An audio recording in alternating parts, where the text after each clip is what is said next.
and what's happening right now? You just went to Alligator Alcatraz. Well, who are they sending there?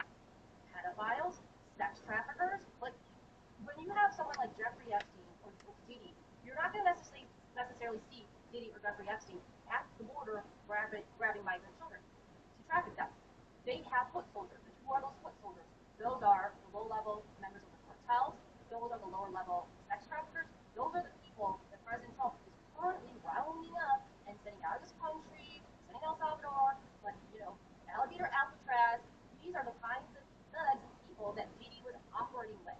And do I believe that Diddy had the coyotes at the borders working on recruiting victims on his behalf? I don't. And I'm going to need to actually see evidence of this. This sounds lunatic. It sounds like a lunatic is saying these things. But Diddy got to really eat this. Diddy opened himself up to this. Diddy, because he did some weird things with some very powerful people, because he really did a bunch of nasty and dark things over a span of like 20 plus years, you got to kind of live with the conspiracy. If they want to tie in the bad things you did, the bad things that other people did, you kind of have to live with it.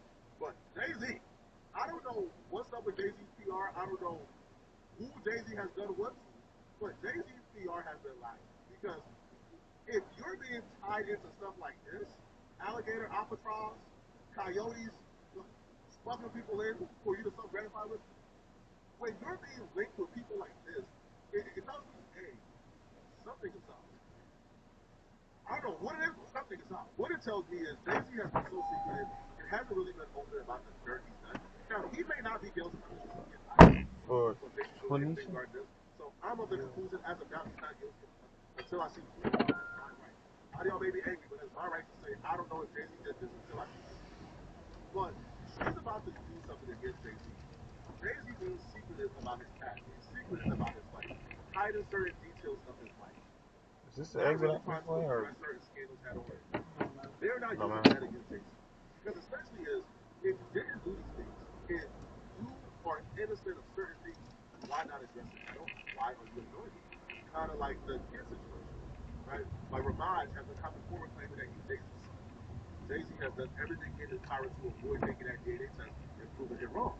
People believe that Jay-Z has been avoiding it because the mother of the kid was apparently 16. And she's claiming that Jay-Z is the father. Jay-Z would have been an adult at the time of them separation. So she's about to break that down. And she's about to say, well, if you are engaging in intercourse with somebody who's not of age and you're transporting them across state lines, then that's trafficking. Basically, I don't mean to interrupt you, but I just have to make a point here based on what you just said or your thought. Because we're the only people who know this. We saw the literature that greets the inmates of Alligator Alcatraz. It will be up very soon in a documentary that will be published on Alligator Alcatraz. The literature is all about sex trafficking. The literature is all about rape and sexual assault. Like, they know who they're dealing with inside of these facilities. So it's all printed in Spanish and various other languages. We have it in our documentary. That's what's being put. Like, so when you check in, it's all these warnings about sex crimes, right, in the prison. It's to your point. Like, that is what they're targeting here. Those people are targeting. Well, isn't that interesting? There you go. So these lower level sex traffickers, these are the foot soldiers for the deep state, or the Epstein of the world, the Diddy's of the world. So I do believe that these people will be talking, and they're going to be, ratting on a lot of the bigger fish. I mean, at this point, these people have nothing to lose. So again, I can't emphasize this enough. I think that this is a small step in the right direction. I think that this Diddy party is just getting started, the new, jailhouse rock version of his Diddy parties, and I think that we're going to see more charges. I think that we will potentially see him in court again for some of these civil cases, and I do believe that we will be seeing charges brought against his co-conspiracy, the company that I mentioned, Jay-Z. Jay-Z, in my opinion, is worse than Diddy, right? So he hasn't been charged yet, he hasn't been arrested yet, but he has been alleged to have multiple minors. He actually has a love child here, allegedly, his love child, whose mother was 16 at the time that Jay-Z got his mom pregnant, and he transferred her across state lines to be sex trafficking money. Okay, this man here has been trying to get Jay-Z to take a DNA test for years, and he refuses. He refuses, and they've been using all kinds of, intimidation tactics against him to get him to just go away. And then also I will mention that Tony Busby, who has represented many of the victims of Diddy, also filed and represented a victim who claims she was by both Diddy and Jay-Z years ago, but when she was, I believe, 13 years old. Yo, that was Jay-Z already fake. sued Tony I West can't listen to nothing she in said. reaction to that. Of the voice inside your head. While you're typically athletic. Sounds Right stupid now. Rick, you're pathetic. Oh, it just sounds Shame. stupid. And if you don't have the right auto coverage, the cost of this could hit you out of nowhere. Buy Thunderbolts, the new Avengers, now only on digital. It's one of the best Marvel movies of all time. It's certified fresh and verified hot. You guys hear? Marvel Studios, Thunderbolts, buy now only on digital. All right, happy Wednesday. Greetings from Los Angeles. Final day in LA. With a summer break. Hopefully everyone is doing great. Happy 4th of July. I figured they'll do a little whip around with the other night. We'll hit on all 30 teams here and kind of just give you the lay of the land and where things are. Some have more to talk about and some have less. Player contracts. Teams can start signing players on July 6th. So a lot of the stuff we're using right now are projections. Report on it and trades official July 6th right now. And so let's go. Let's start with Atlanta. You are going to see Nikhil Alexander-Walker contract award for season 2. That is going to be a sign trade that will go into the 25.3 million trade exception. Collins,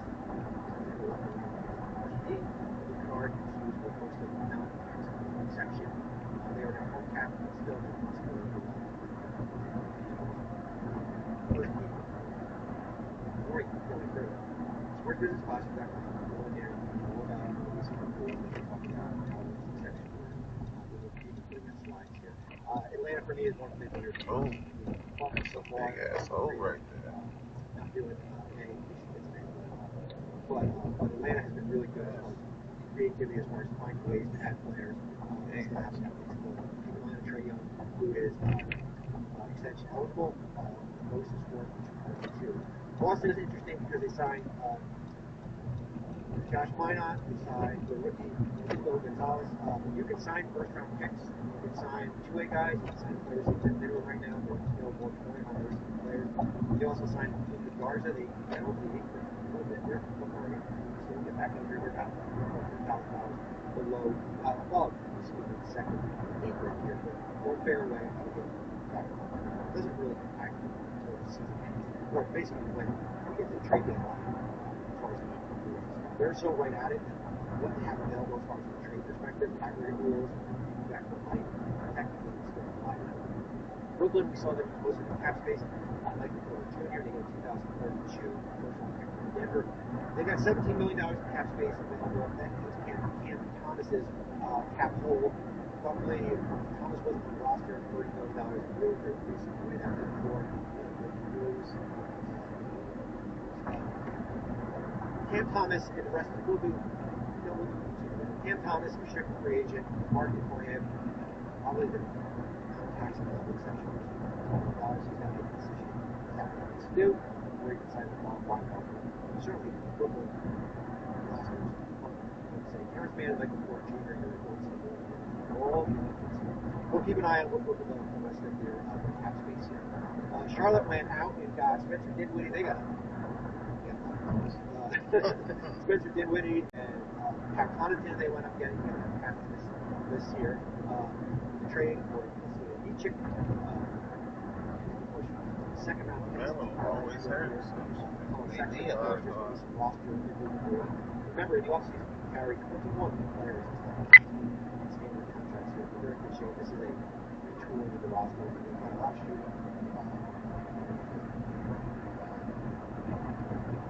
Yeah, so that is Charlotte here as far as where they are. They've got fair acquisitions. From Chicago, we talked about it. This is Trey Jones, Josh Giddey. I'm going to say, I said this in Sports Center. The last year, we've had 5 players signed qualifying offers. Qualifying offer is it's 1-year contract and they can be unrestricted free agent next offseason. You have, because it's a 1-year contract, you have full authority to trade. So you have veto power to trade. The problem is that if you approve trade or trade it to them, you will lose your per guard, the ability to see the salary cap based on his being normal age.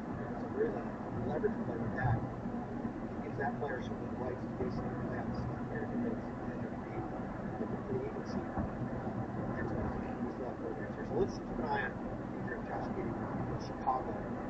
The joke there yesterday was that the security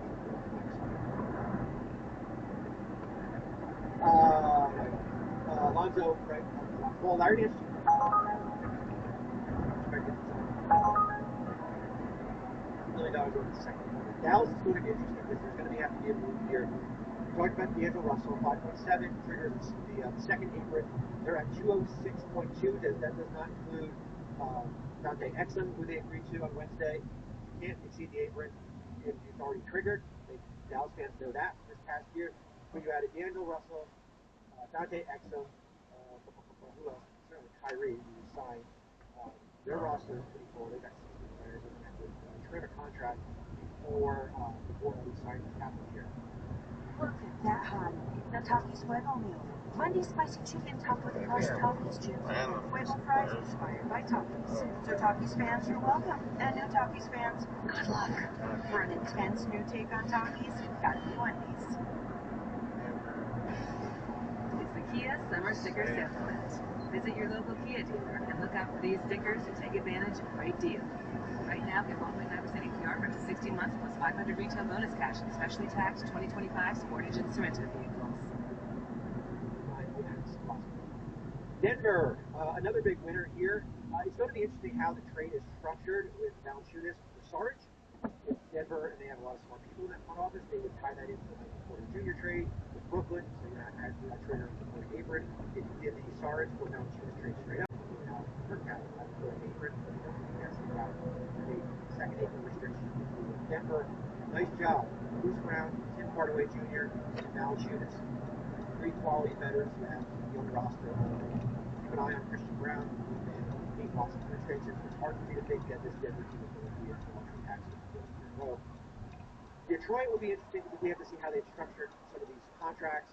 Karis LeVert, Duncan Robinson, Paul Reed, certainly back with Detroit. Detroit, priority shooting. Karis LeVert, we think it's the non-tax ML. So here? Is the biannual. And then Duncan You can't Robinson go is in the there. signing trade where trigger at the apron with so much flexibility. But the priority was shooting. I don't know if we're going to get run that rep. Golden State, watch out for Jonathan Kuminga, another guy who is a restricted free agent. That will impact as far as what they have as far as the exception goes. $171 million in salary. First apron is $196, let's say. Kuminga's number will dictate if you have a $5.7 million tax ML or you have a greater except or you have roughly $10 million bigger exception.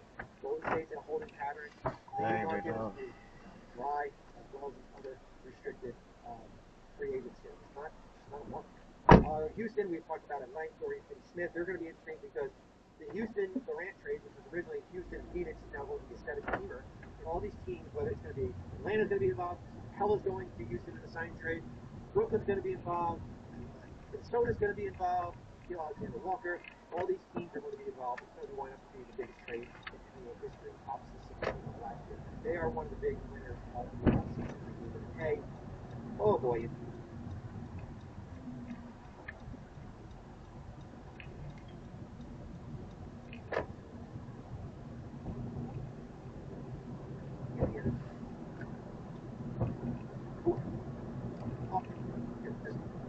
Chopper signed a trade where triggered at the first apron, but there's so much flexibility, and the priority was shooting.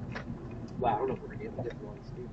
Run out of breath. Golden State, watch out for Jonathan Kuminga, another guy who is a restricted free agent. That will impact as far as what they have as far as the exception goes. $171 million in salary. The first apron is $196, let's say. Kuminga's number will dictate if you have the $5.7 million tax ML or you have a greater except or you have roughly $10 to $12 million of your bigger exception. Golden State's in a holding pattern. The Kuminga market is dry as well as these other restricted free agents here. It's just not a market. Houston, we've talked about at length. Dorian Finney-Smith, they're going to be interesting because the Houston Durant trade, which was originally Houston and Phoenix, is now going to be a 7-teamer. And all these teams, whether it's going to be Atlanta's going to be involved, because Capella's going to Houston in the signing trade, Brooklyn's going to be involved,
Shit.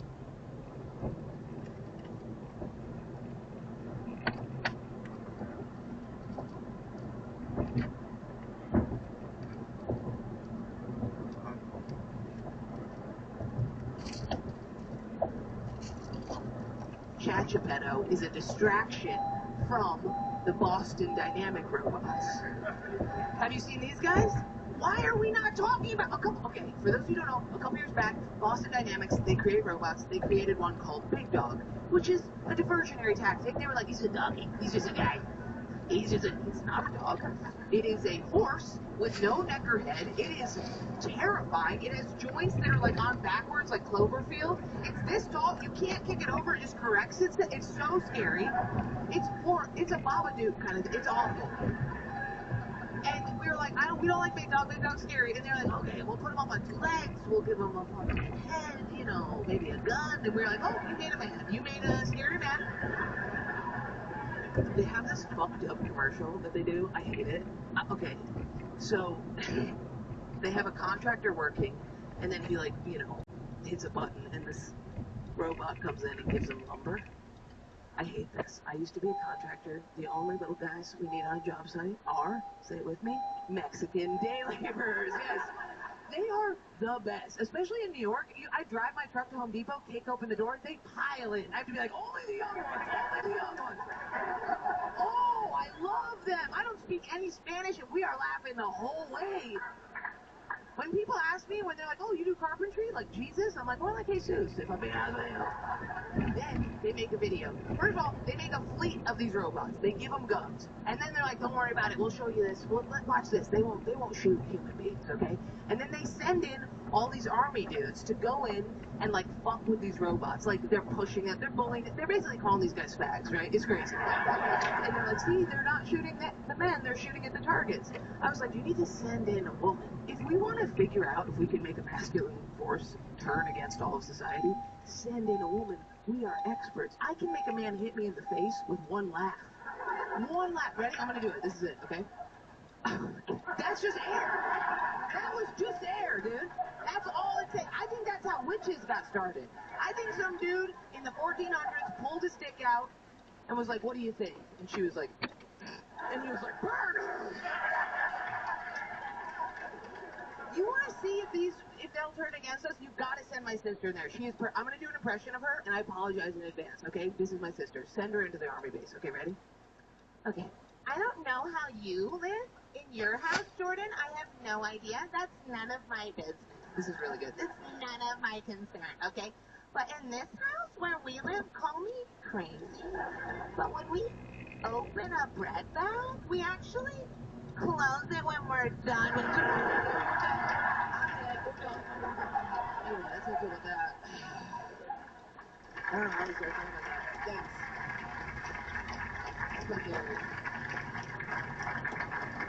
We all can do it. I piss men off. I drive people crazy. I've been going through so many breakups. Anybody else?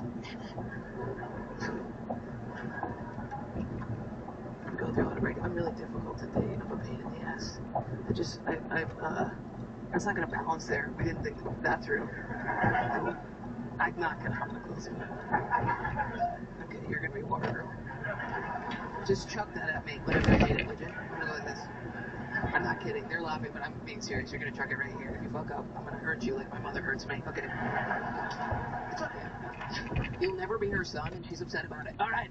Anyway, I'm in therapy now with an old Jewish man who I sometimes jerk off to. I wish I didn't, but I do. I have intrusive thoughts. I can't help it. Are you able to control your spank bank? Do you have a lock on that thing? I do not. And then I was like, I'm going to get into porn, because that'll help, right? Keep him out of here for the growth. That'll help, right? I'm stop having my dad walk in at the finish line, you know? Keep him out of here for the both of us.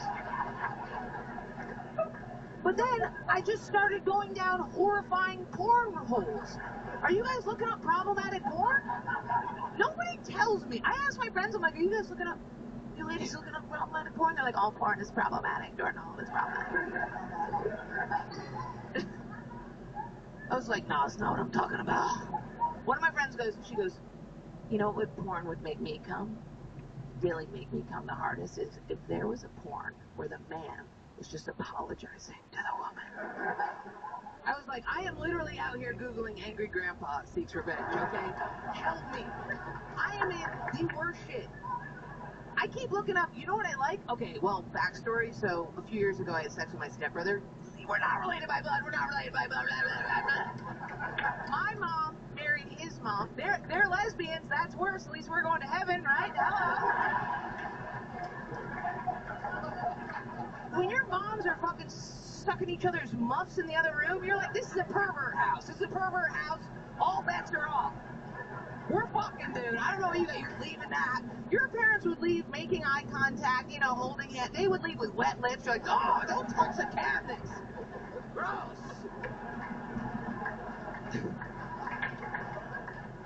Dude, I've been getting so into incest porn because of this shit. Although, I want the porn stars to look more alike. I want them to look related. Game of Thrones really did me justice on that one. Have you watched it? Have you tried incest porn? It sucks. The woman comes in and she's like, I can't wait to be home alone with my brother. And then he walks in and he's like, hola, it's me, your brother. And I'm like, bullshit. I can't come if this guy's adopted. What are we doing? Anyway, I don't know why we're talking about that. Cool. I have intrusive thoughts. That's what we're talking about. I fucked up the other day so bad. I went to this is the worst it's gotten recently. Okay. Do you guys know what intrusive thoughts are? It's like,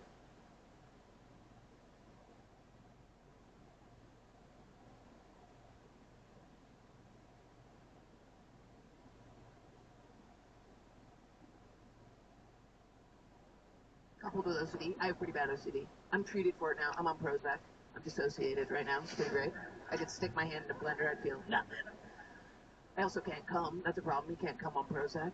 You know what's crazy? I got off Prozac because I couldn't come, but because of the OCD, I had to come in like multiples of 3, so I got back on it.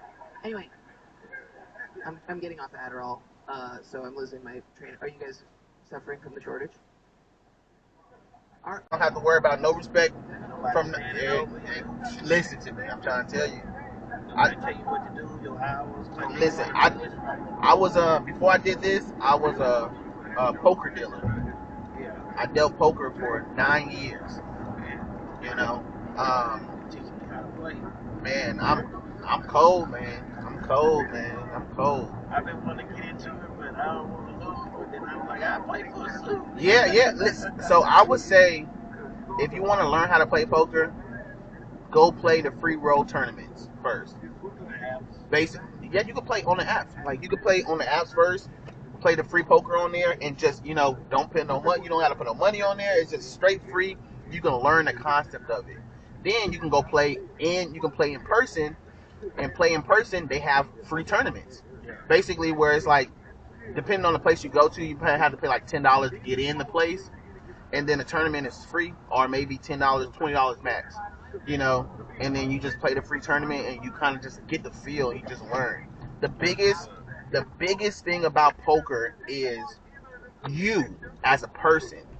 I'm telling you, the more comfortable you are, the more you are sure of yourself, the more you're able to control, you know, your emotions when you have a good hand, when you have a bad hand, not being able to show it. You know what I'm saying? Yes. Yeah. Because that's the biggest thing in poker. The biggest thing is being able to read people and people being able to read you. You know? And so when I play poker, I'm going to tell you what I do. And this is just the law of averages. If you're sitting at a poker table, it's normally 9 people. Sometimes they have 10, and it can be less, right? But no matter how many people are sitting at the table, if it's 6 or less, there's 1 winner and 5 losers. Okay?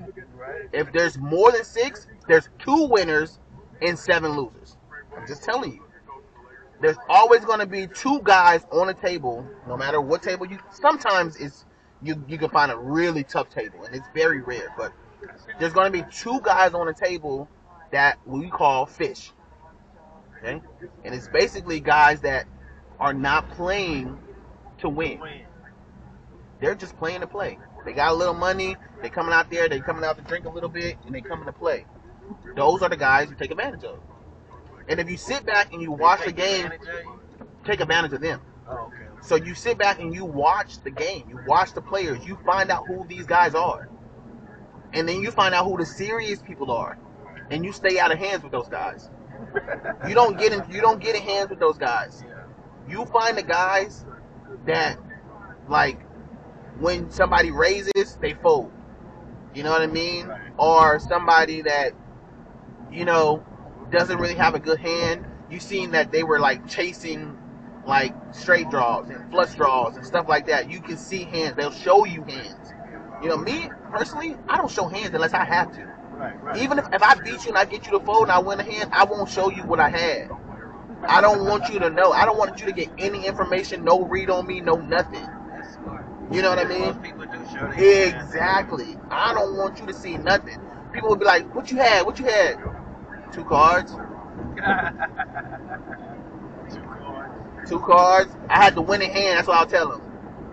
You see them pushing chips over here? I had the winning hand. I play aggressive.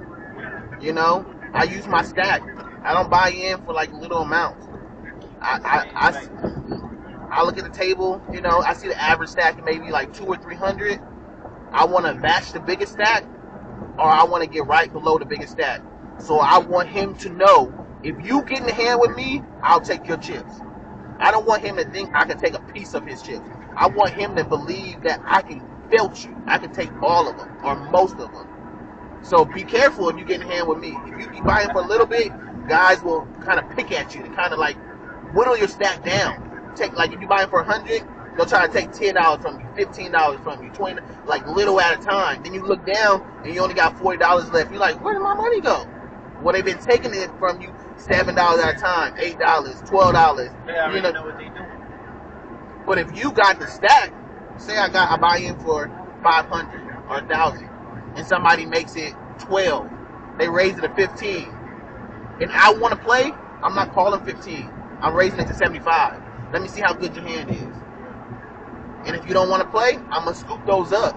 But if you do want to play, just know I don't got just $100.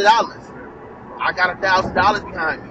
So exactly. You know what I'm saying? So I play the mental game. That's the game I play with them. It's not about the cards, man. Yes, sometimes you gotta get lucky, you know what I mean, in that sense, but I don't care about the cards, man. I'm playing you, straight up, you as a person.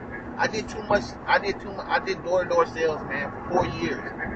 I then went to be a massage therapist for 2.5 years. And then I dealt poker for 9 years. All I've done was deal with people, see how they react, all the kind of That's it. That's it, man. Man, listen, I just don't play no more like I used to play because everybody here knows me. It was built right away. Everything was just like all the money in the whole country was pushed into the East Coast. Yeah.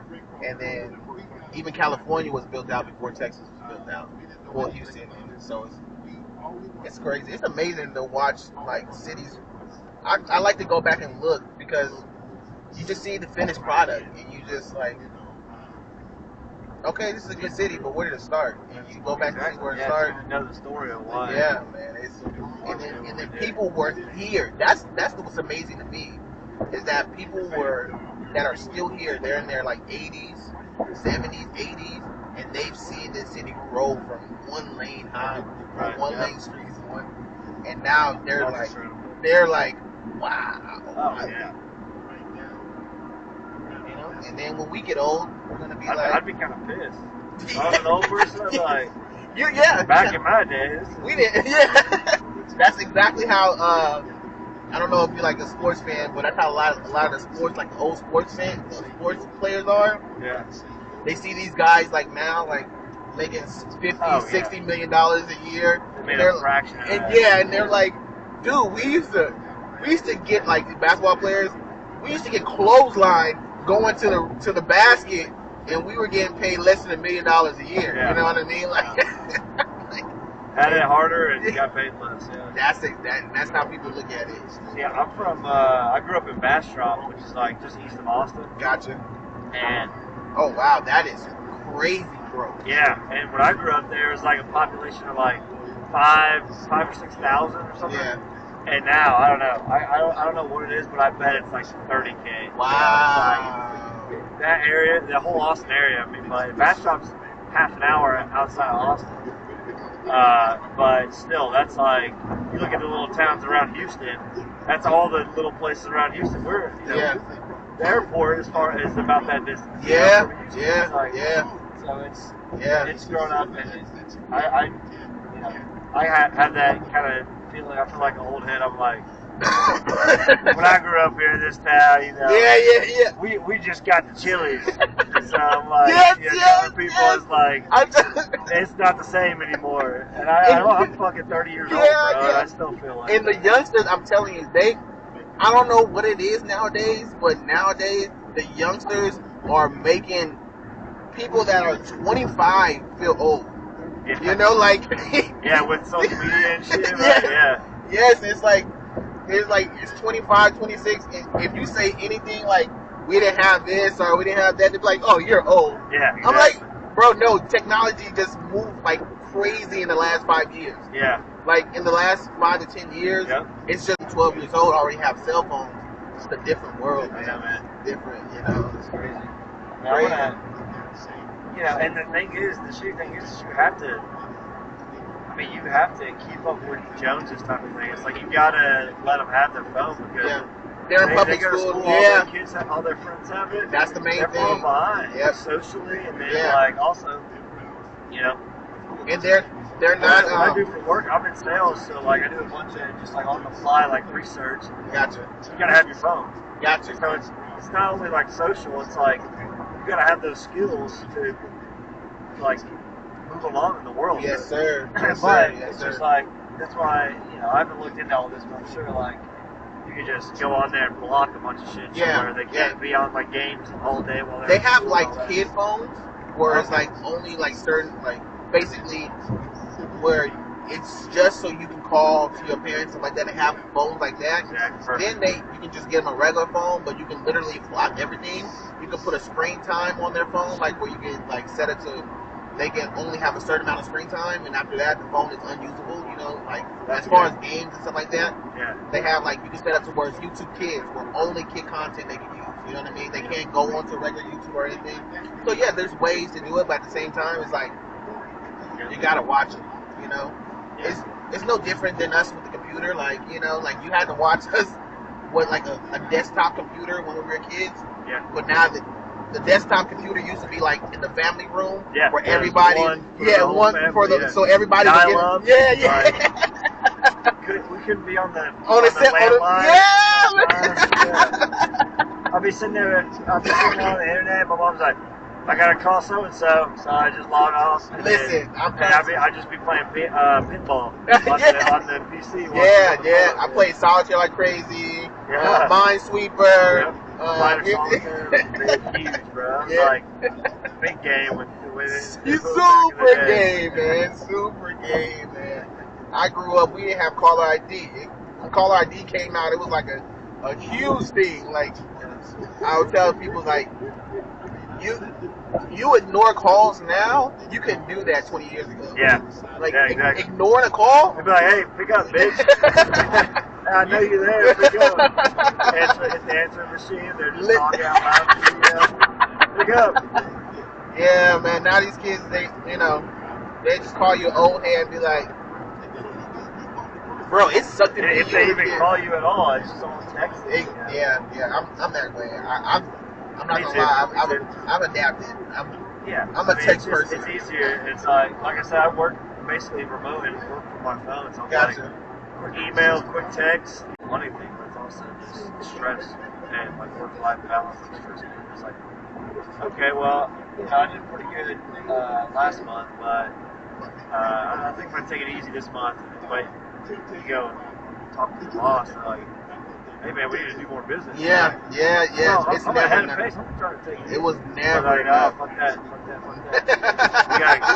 You gotta keep going. Especially if you're good. You know what I mean? If you're good, they lean on you more. You know, and it's like you said, it can be stressful. because I like the last time I did in-home sales, right? Yeah. And I was selling solar, Okay, yeah. and there was it was a business that had been up, but they were starting a new office, right? And so I came in, and I didn't start too hot, you know. I started pretty slow, but I was getting closer and closer to a close, right? Closer and closer to a close, and then I just hit a crazy streak where 8 straight days with a close. Yeah. 8 straight days with a close, you know. And before that, I had the pressure of trying to get a deal, and what you never want to have that pressure. You kind of, because it comes off. Like if you have that pressure, like, hey, I need to get a deal. The person you're trying to sell to would feel like you're selling to them. You know what I mean? Yeah. Instead of you feeling like desperate you are, exactly, they pick up on it. So you know, you need that deal to kind of get you out of that kind of like, you know, that transfer. Yeah. That transfer of energy is bad. Yep. And so I hit a crazy streak, 8 straight days, you know, and the whole office started to take a step back, you know. So now the manager comes to me and is like, I need this one. I need you to get this one. I need you to get this one. You know what I mean? Like, yeah, you get one. You're the guy. Yes. He was like, you're gonna get one today. We need one for the office. Like there was days where I would get 2, and I would be like the only one to get one, and the whole office got 2 for the day, and they were for me. You know what I mean? Yeah. And so it's like now he's like, okay, now you're the guy, and that was more pressure than not signing. Yeah. You know. Exactly. You know, and so it's like you want to get to the point where you're, you know, where you're being successful, but being successful then puts that burden that you have to continually do it, and that is, that's a vicious cycle. Man, I'm telling you, Never ending. Never. But the paychecks, whew, yeah. You know, when you're doing what you're supposed to do, the paychecks are paying. Oh, you rap? Yeah, this is me right here. I ain't asked for the struggle, I was born to it. Crack baby, mama was a rolling stone. I remember weeks, me and my sister, we were left alone. Lied to my granny so we could stay at home. Call her ID, finally could screen some calls.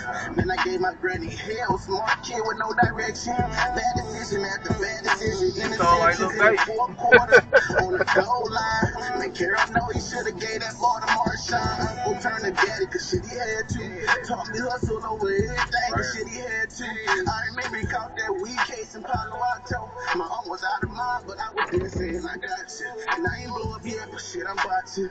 And this is for the ones that pray to make it out, but really put that extra work to make it I made this a day after the Astro World event where those people died.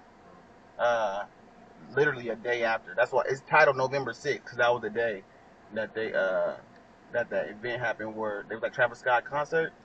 Do you got it on YouTube? Yeah. A lot of people be listening to it. This one right here, not so much so, but I got some stuff that people have listened to. Yeah, that's nice. I appreciate it, man. That sound like Lil Baby. That sound like yeah, man. They pass won't be the reason they won't make it out. I swear to Jesus, I'm addicted to this paper. I done been kicked out of crack houses. You never tried to get with nobody? I tried, but you know, it's tough. It's tough, man. You know. I'll be bagging them. I just had it up to here with the struggle. They can have it, bro. Remember making Kool-Aid with the wrong end of a spatula. Good shopping, food pantry, on the home type living, but learn quick to hang it down. And never be your decision making ghetto lemonade. You sound like that new shit.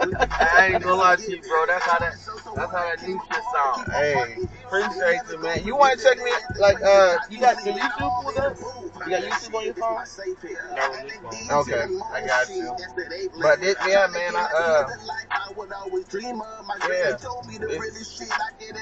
that's why when you said that, I was like, yeah, you know, I understand, because I try to be different in that sense and not try to, you know, just rap about money. Yeah, you know, because I had a crazy life too, you know what I mean? Yeah. So we all do. Yes, sir. That's what I'm saying. Yeah, you know. But you know what? I'm 55 years old. I'm an anger man. Oh wow. You can't judge nobody. Everybody got something that they did. Yeah.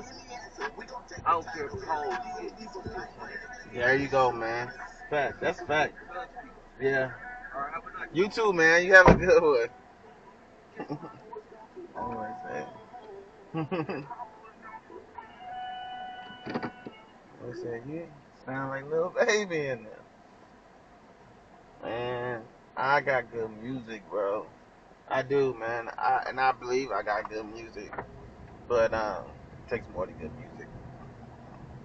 That's just the facts, man. It takes knowing people. You know what I'm saying? People that really believe in you.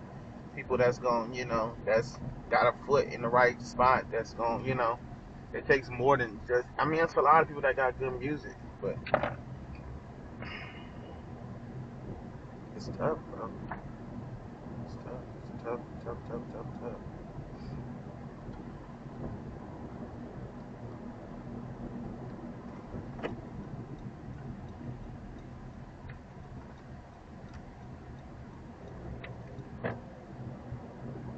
And another 20-minute ride coming up.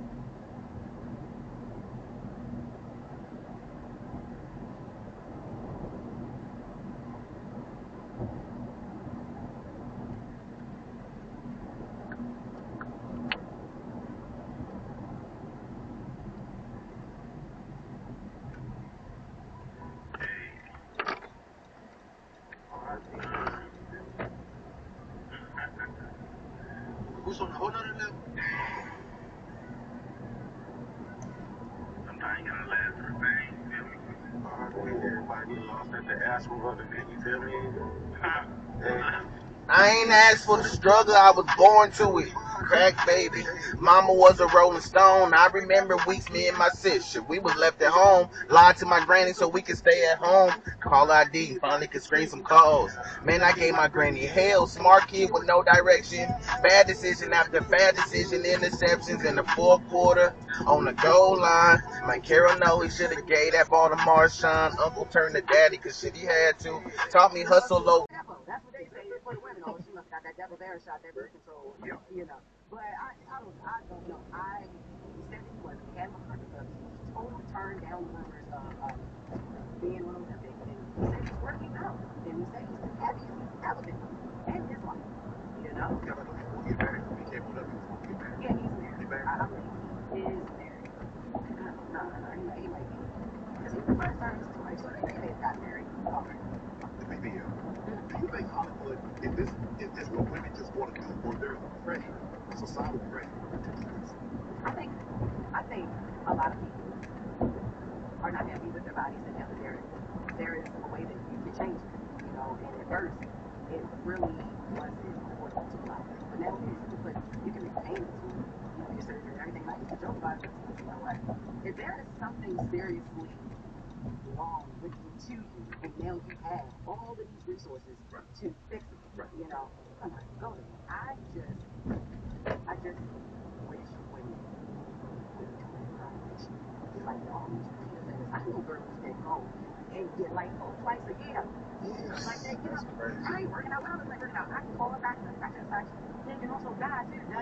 Like I don't, you know what I'm saying? Like just because you've done this before, you don't ever have that thought in your mind that this may be the time I don't wake up. This may be they may hit an artery or a nerve or something, a vein. You know. But the thing is, I mean, some of them, it's just too crazy. I mean, it should be subtle. Look, if you want to do it, that's your body. Let it be subtle. But when it's looking, I'm like, and everybody like, exactly. Come on now. I know. I mean, you can't be 150 pounds with a 50-pound booty. I know. Yeah. Or when you. Or when you already start off 300 pounds and then you go get lipo, get the fat sucked out the little part, and then now it's, I don't know. It looks like yeah. Come on, you big up there, and then you big down there, and it's just not proportional, right? Even if you got a big butt, your back ain't wide. I think it's sexy. That's what I'm saying. What would I do it? I would do it, and I've actually had a fat transfer, and I've had my boot. Is it right here? But when they get right here? Okay, got you. fillers and all that other stuff. I got my video back when it was called a fat transfer. It wasn't called a BBL because I didn't get my okay. That's why I don't know why they called it a Brazilian butt lift. It was called a fat transfer before anybody cut in the vein. And it was fine. But when I went, my doctor had told me, like, look, yo, you don't got enough fat to be. I said, listen, I'm like Gina Waters. I got a lot of muscle on the sides. I've never had this please. From YouTube, you ever I was like, it would be dented in, and I'm like, no, I'm tired of looking strong. Like, I want something to occur, you know. And so he's like, we're gonna fill it out as much as we can. But one thing you need to know about fat, when you take it out and all the fluid drains from it, it's not what it looks like. So the swelling's gonna go down. It's probably gonna look the same. I said, good. And so that's why people don't believe that I did get PBL because it doesn't really look like it. But I think I got one of the most surgeries ever. We got to it. What your sister called you out? Yeah, that happened. Tried real big because she got fired. Why you tell her? It seemed like God left her. I've been knowing this girl since I was 2 years old. Like, damn. Because I fired her. She was working for me. She was my driver. I didn't even have a job opportunity for her. I created a job for this girl. Right? And, oh my God. It hurt me so bad that she did that. She claimed it hurt her so bad because I fired her. Yeah, she was her enemy. What she do? So why did you fire her? I fired her because she wasn't doing her damn job. Listen, this girl, we was on the road, right? And this girl stole my wig and my car to go do something. Go meet, I don't know, it was a meet a guy or something. We in another city. Well, you know, how you know somebody down here for that? Why would you take my wig? I supposed to wear it on stage tonight. You can still wear it that night, but she gonna use it that night. I sure did wear it on stage that night. She gave it back. But she gonna come in there with some flowers. And you took my car, and then the security I had at the time, he liked that too. So he ain't even tell me until I woke up. Like, oh, she was supposed to be back. She went to go get something for you. The whole time, no, she went to get something for her. She got it. Yeah. And she probably had the wig on. She did. I get back, my wig all smelly. I'm like, what's going on? You want a sex wig? I know. Yeah. So it's like somebody else's sex wig. I'm like, gave it a wig after the show. Look, and you're fired. So that's it. So. How hard is it to work with family? Oh my God. Because you hear a lot. Some people say it's okay. Some people say no. Family, friends. When it comes to business, when it comes to work, relationship, leave it alone. Leave it alone. Yeah. Sometimes it can work, man. Sometimes it can, but oftentimes it will. I gotta get it, man. I swear to God, I need this shit forever. Yeah. I gotta get it, man. I swear to God.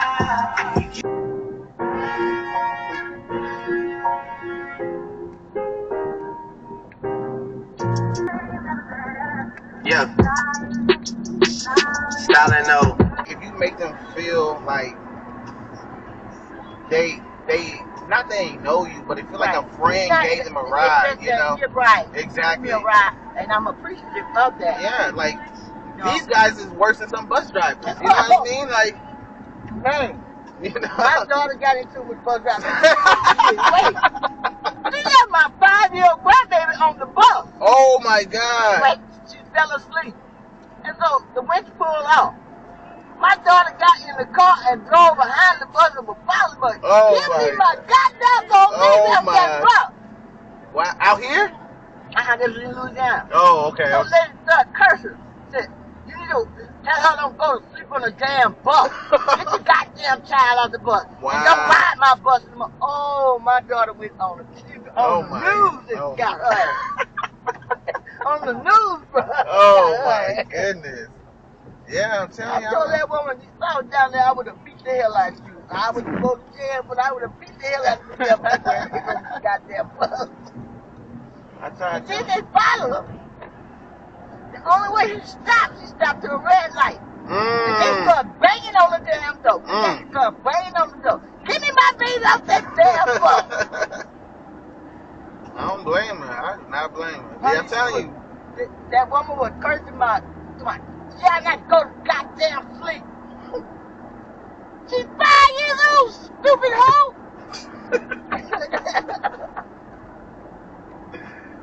Oh man. My daughter got her ass fired. Yo, hey look, she deserved She it. didn't need no damn job. She deserved it. I'm telling you, like, listen. Those kids like that, man. And that's my whole thing. The whole thing is that when you're driving people, you know, you have their life in your hand. Exactly. You know what I mean? It's like whoever their loved ones is, you don't know, like somebody might order the Uber, they waiting for this person to get there, you know what I mean? They were waiting. They're trusting you to get them from point A to point B, you know? And so, like, I take that seriously when I'm driving, you know? Because My mom was killed by a distracted driver. Oh, God. By a bus like this. Sorry. A bus driver like this. He was driving this bus and he was on his phone. And my mom's her boyfriend, their truck was broken down on the freeway, and he didn't look up or anything. He didn't look up or do nothing until he was about 0.6 seconds away from them. Is when he hit the brakes. Yeah. He killed my brother-in-law like that too. He got out to change his tire. Mm-hmm. And you know he pulled off the road and got on that shoulder coming from New Orleans. And honey, his girlfriend got out to stand to watch. Wow. He hit her and him and kept going. Yep. Kept going. That's why now, like, whenever I see like a car on the freeway, I do a small prayer. Me too. But that's really just like for my mom to look out for that person. You know what I mean? Because she, you know, they were.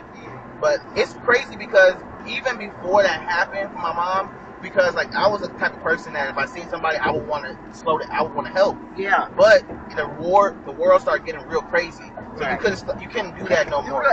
So all I would do is do it like everybody. Yeah, exactly. So I would do a small prayer. I would say, hey, Lord, look over them on the side of the freeway. I hope that they have somebody on the way. And I hope and pray that the person that's on the way makes it there safely and they both leave safely. You know, that's all I can do, you know. And so then after that, I just kind of converted that into a small, like, kind of this. And it just says all into one. But that's all it was for, you know. But it's, you know, like, it's just. So I take it. That's why I said when I see Uber drivers do that, it makes me. It upsets me because I'm like, you're taking my life for granted by doing that, you know. And you know, so I don't take too kindly to it. So I don't think. That's why I keep my phone up here. I don't, you know, keep it right. And then wait, one time, let me tell you what he was doing. He had picked me up from the doctor's office. Man, he was getting over the lane and had cars come out. Don't you get over! Don't you get over! They got cars coming! Look, he threw on brakes and everything. I said, Lord, I hope you get me home. Yeah, that's another thing. A lot of these people are from different countries and stuff like that. And so he was in Mexico. Yeah, they can't drive. Lord, you know, our parents, working class people, we were earning more than both of our parents' salaries combined, starting out in our first, second years, you know, really making the most of this amazing education that our parents helped us acquire, doing what we were supposed to do, going to the best schools and getting the corporate jobs and owning the cars. I had a son, you had that red Porsche. I mean, we were the black successful people, and so were all the people that we were surrounded by. But no one told us that some of those pursuits could be soul-sucking, you know? Because, first of all, our parents didn't know. It's like, you're a lawyer, a corporate lawyer? That's great. You know, you're in finance, and, you know, that's what all the fat cats want to do. But it was interesting how both of us entered those careers, were successful, but something was missing. And when I saw you make that leap with kids and alimony and all the responsibility, it made me stop and think about who I wanted to be, and whether I was pursuing what I thought I was supposed to pursue, or whether I was being true to what I cared about. And Barack came into the picture, and he was, as I call a swerver, never really even thought about, you know, the need to pursue some high-powered career, even though he was Harvard educated, blah, blah, blah. It was all about what were we giving back, what were we doing. And so you helped me make that leap.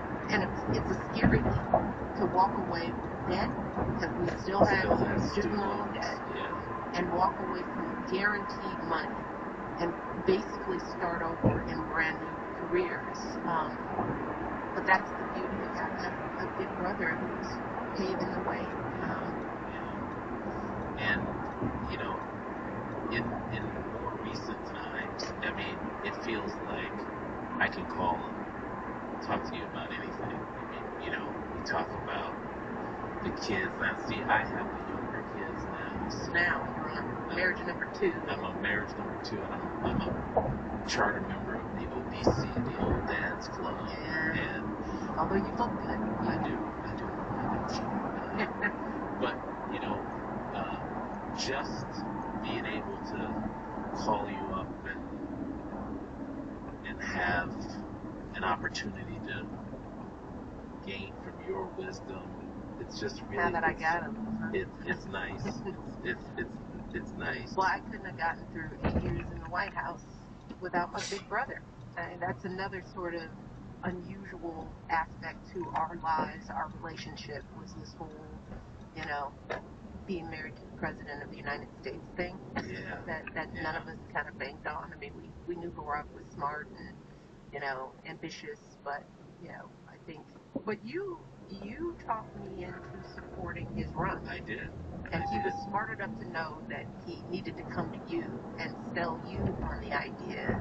So tell folks, what did he say and what you said to me? So, because I was definitely like, nope, no way, this is crazy. We've done enough crazy stuff. That's right. That's right. And, you know, everything happened so fast because Barack went from a state senator to a U.S. senator, and next thing you know, people were saying, this guy should run for president. And you were like, no, not doing it. You had grown up with Fraser Robinson. You wanted your girls to have sort of a similar father who would come home from work and play catch and take them to the park and do all those things. And Barack came to me and he's like, you know, I can't convince your sister to go along with us. And I'm like, whoa, go along with what? And it's like, I think I'm going to run for president. And I was like, what? I wouldn't go along with it. And I said to him, I said, listen, what you have to do is, first of all, let me talk to her. You don't talk to her, let me talk to her. No, it wasn't that. I said, you know, I said, if we can get mom on us, our mom, Marion Robinson, we can get her on board for this, which she was not on board for it, we might have a chance to get Mish on. And then I said, let me talk to Mish, and that about you or whatever, you either you got a good heart, bad heart. That's all it. that other hee-haw shit, you kick that. You kick there it is. I don't relate to none of that. You kick all that shit. And plus, and I did door-to-door sales for about 4 years, in-home sales for another 2 years. I dealt poker. I was a poker dealer for 9 years. You engaged in the moment. Yes. So I totally relate to all of that. And I did music. You know what I mean? Yeah, you engaged in the moment. Yeah. You're right there. Yeah. So that's not something you can teach. Yeah, that's it's not. In you, it's not. It's not. And that's why I try to tell people. I say, like, I make the money I make not because Uber is such a great place. Money make you. Exactly. It's not because Uber is a great place to make money. It's because I maximize what I can get out of Uber. Yeah. You know what I mean? Yeah. I don't just come in here and do the bare minimum and just expect to make a lot of money. Well, I got to do the extra. You gotta do your thing. Exactly. And because I know who I am. And that's the separator. You can't get that to nobody. You can't. That's either it's in there. You can't. Like Prego, nigga, it's either in there, it's not in there. That's it. I get out compliments all over the damn place. I was Yeah. like, wait a minute. When I'm doing the cab, I was like, wait a minute. Yeah. I'm just being me. That's It's it. like, what the hell That's is that it. about? That's it. I'm trying to make this pop. There you go. There you go. There you go. All that other bullshit, I don't relate to none of that. I'm trying to tell you. All of that over there. And then all of that. And people really recognize you because they do. Because in Houston, especially in Houston, it's becoming a bigger problem of non-English speaking drivers. And so you have a lot of. You're coming a commodity. Yes, sir. So not only I've seen the same thing in the trucking game. There you go. Keep that boot in that ass. There you go. There you go. Smash. You know what I mean? So it's like, so to me, it's like, because, you know, not only am I English speaking person, I know the city. And I know how to get around it. I might not drive. I might not like speed and go crazy. But at the same time, the other thing you have an intangible that goes outside of perception of what you're supposed to be. Ooh, yep. Sure. Yes, we Yes, like sir. him. We Yes. call it. Let's call it. You know what I mean? I'm trying to tell you. I already know. I'm trying to tell you, man. What's your name, man? My name is John, man. Oh, how could I forget that? My brother and my father's name. Do you, John? Yes, sir, Davey. Take care, man. Yes, sir. All right, let's go get Brandon. We are moving, baby.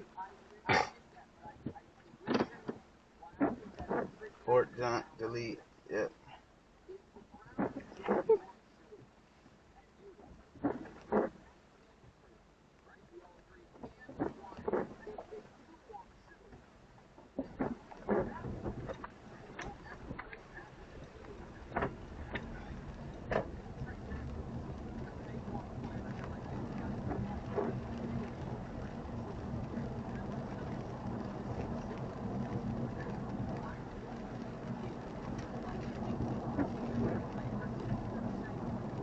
Never go with you that way. No. No, they will be with my MJ forever. Yeah, of course. Yeah, of course. I mean, the reason, like, I understand why, though. You know, Yeah. I understand. It's generation, you know Yeah, what I'm saying? that's it. Yeah. That's it. But you can't tell me if LeBron James, he's in year 22 now. If this guy plays 3 more years, 25 years, and he still averages 20 points a game But in you know, year you know 25? what's going to make that end up? Yeah. You have to get one championship. Yeah, he's got to get one more. He's got to get one more. If you got one more? Oh, yeah. That's it. That's it. He needs one more. Yeah. He needs one more. And I think the Lakers can get him one more with Luka. I think they can. They can, but they need to get the next guy. Yeah, yeah. Special on the 5. Yeah, they need a 5. They need a big guy. Yeah, they need a 5. If they get a 5 that's, you know, an upgrade from the guy they got now. LeBron, if I were him, I would play. he would take less money, get the guy like young. That's what I said. You know I what I'm said at this point, LeBron James doesn't need to make more money. No. If he really wants to win, he need to bring a superstar big man. Yeah, man. Cut his money. Yeah. Get in. Yeah. He's gonna get a championship. And I think he's going to do it this year. I think because every year, but it's only because he was going to do that for Klay Thompson. You know, if you know, Klay Thompson will never help them. Yeah, but you know, like no. I'm saying Luka is the perfect. No, I'm saying for last year when they had AD. So before Luka came, it was LeBron and AD. They were going to bring in Klay Thompson as well, you know, to bring him in. But LeBron James was going to take less money so they could pay Klay Thompson. But Klay Thompson said he wanted to go to Dallas, and so LeBron James, because they kind of like they couldn't get nobody, he just took all the money. So I think from now on, you know the problem. Most of the players, they don't want to give LeBron another ring. Another ring. Yep, I know it. The whole league. They don't want to give him another ring. The whole league. Because if they give him another ring, man, it's over. It's over. Yeah. The other GMs, the other owners, the other teams, nobody wants the Lakers to be good. Yeah. Nobody wants the Lakers to be good. Luka deal was a surprise deal. Surprise, man. I thought it was fake. Me too when I saw it. Oh my goodness. Luka? I thought it was fake. Man, but Luka? The thing about it is, you know, people was trying to say, "Oh, is that a mistake?" No. Because me personally, I'm a Laker fan, right? I'm a die-hard Laker fan. I already said the Lakers need to trade AD. Yeah. They need to trade him because the one thing I know from sports is that you don't wait until an old player get done, and then try to trade him. No, you know you have to trade him when he still has it, and teams still think he can succeed. Yeah, you have to trade him right then. Yeah, and so they were able to do that, and so that to me. And then for the Lakers to get Luka, the player, yes, they have to have a good future. Yeah. Now they have a future for Luka. with Luka, yeah. So now people are starting, hey man, we can go there. Yep. For sure. I don't know what big man they can get, but they need somebody. They will get some, don't worry. Yeah, they will. They will. They will. Now with Luka, everything is gonna be easy, I guess. Yeah. Yeah. Man, that was such a crazy deal. Crazy. Man, oh my God, that was a gift from God. Man, Lucas gonna be good than what he is now. Yeah. And I was saying like, because, so I was saying, this is the deal I thought. So I said the Lakers need to trade AD. The best deal I could think of for AD was if they traded him to Indiana Get what? and get Turner? Miles Turner. You get Andrew Nembhard, and you get Obi Toppin, and you get 2 to 3 first-round picks. You get this, all the money matches up, so now you got a big man that can shoot 3-pointers. You have Nembhard, a point guard that can run the point, that can play defense on the point guard, and then you get Obi Toppin.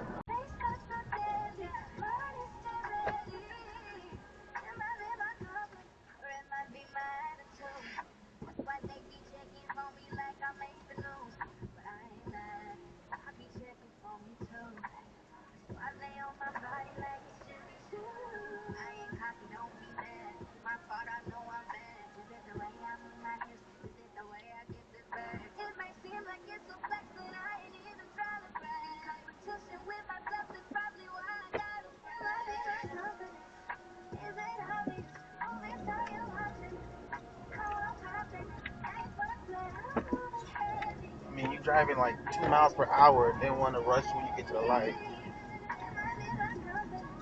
It took forever to get to the light. You didn't want to rush.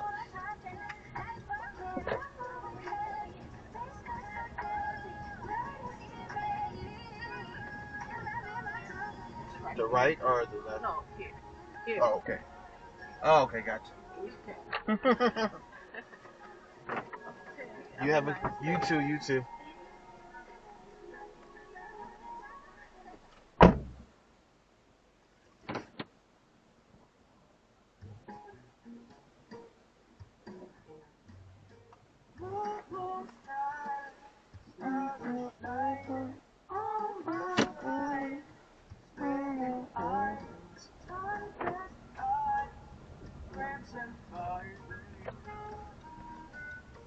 Okay, one more ride and then we get gas. Do one more ride and then we'll get gas. This ride is like, we got about 15 till E, and this ride should be about like 7-8 miles. So we get not one more ride out and then we gotta get gas. Let's go ahead and just. No, I'm not.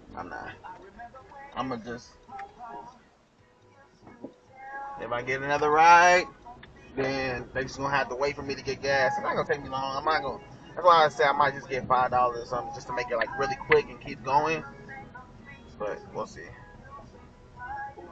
Now, I mean, we're at 143 already, and we've only driven, 4 hours and 20 minutes, and so we already almost hit our quota in less than 5 hours. After we finish this ride, we'll be at 150. This ride is supposed to take less than 20 minutes, just like 19 minutes.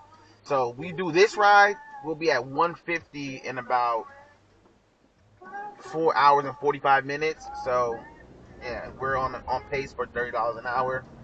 We love it.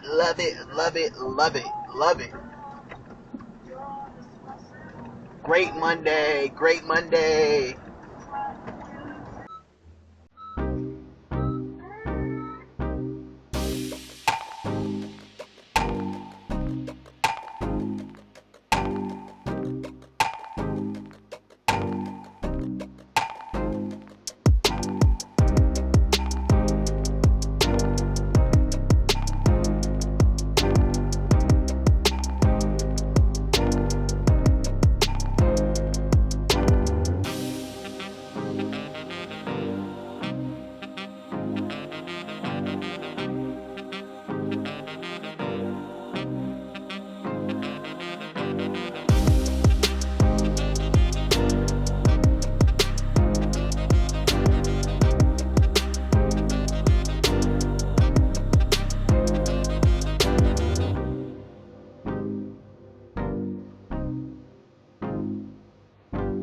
All right. Knock these out right here. On the way to knock out a little short one. You know what we do, baby.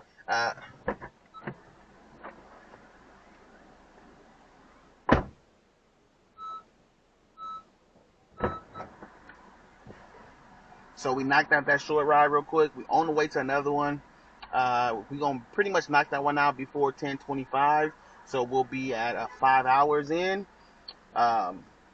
Perfect. I'm grabbing gas real quick. Once we do this and we do this ride, we'll set the destination to end at the house about 12:15, 12:20. So we're pretty much, we hit our minimum quota right here. So everything we hit after this is just bonus to try to hit our max quota for the day. Well, there's never no max. There's never a max. We can max out, but we try to make 150 to 200. So we've hit the 150. Let's grind, try to get to the 200 before we get in the house. Let's go.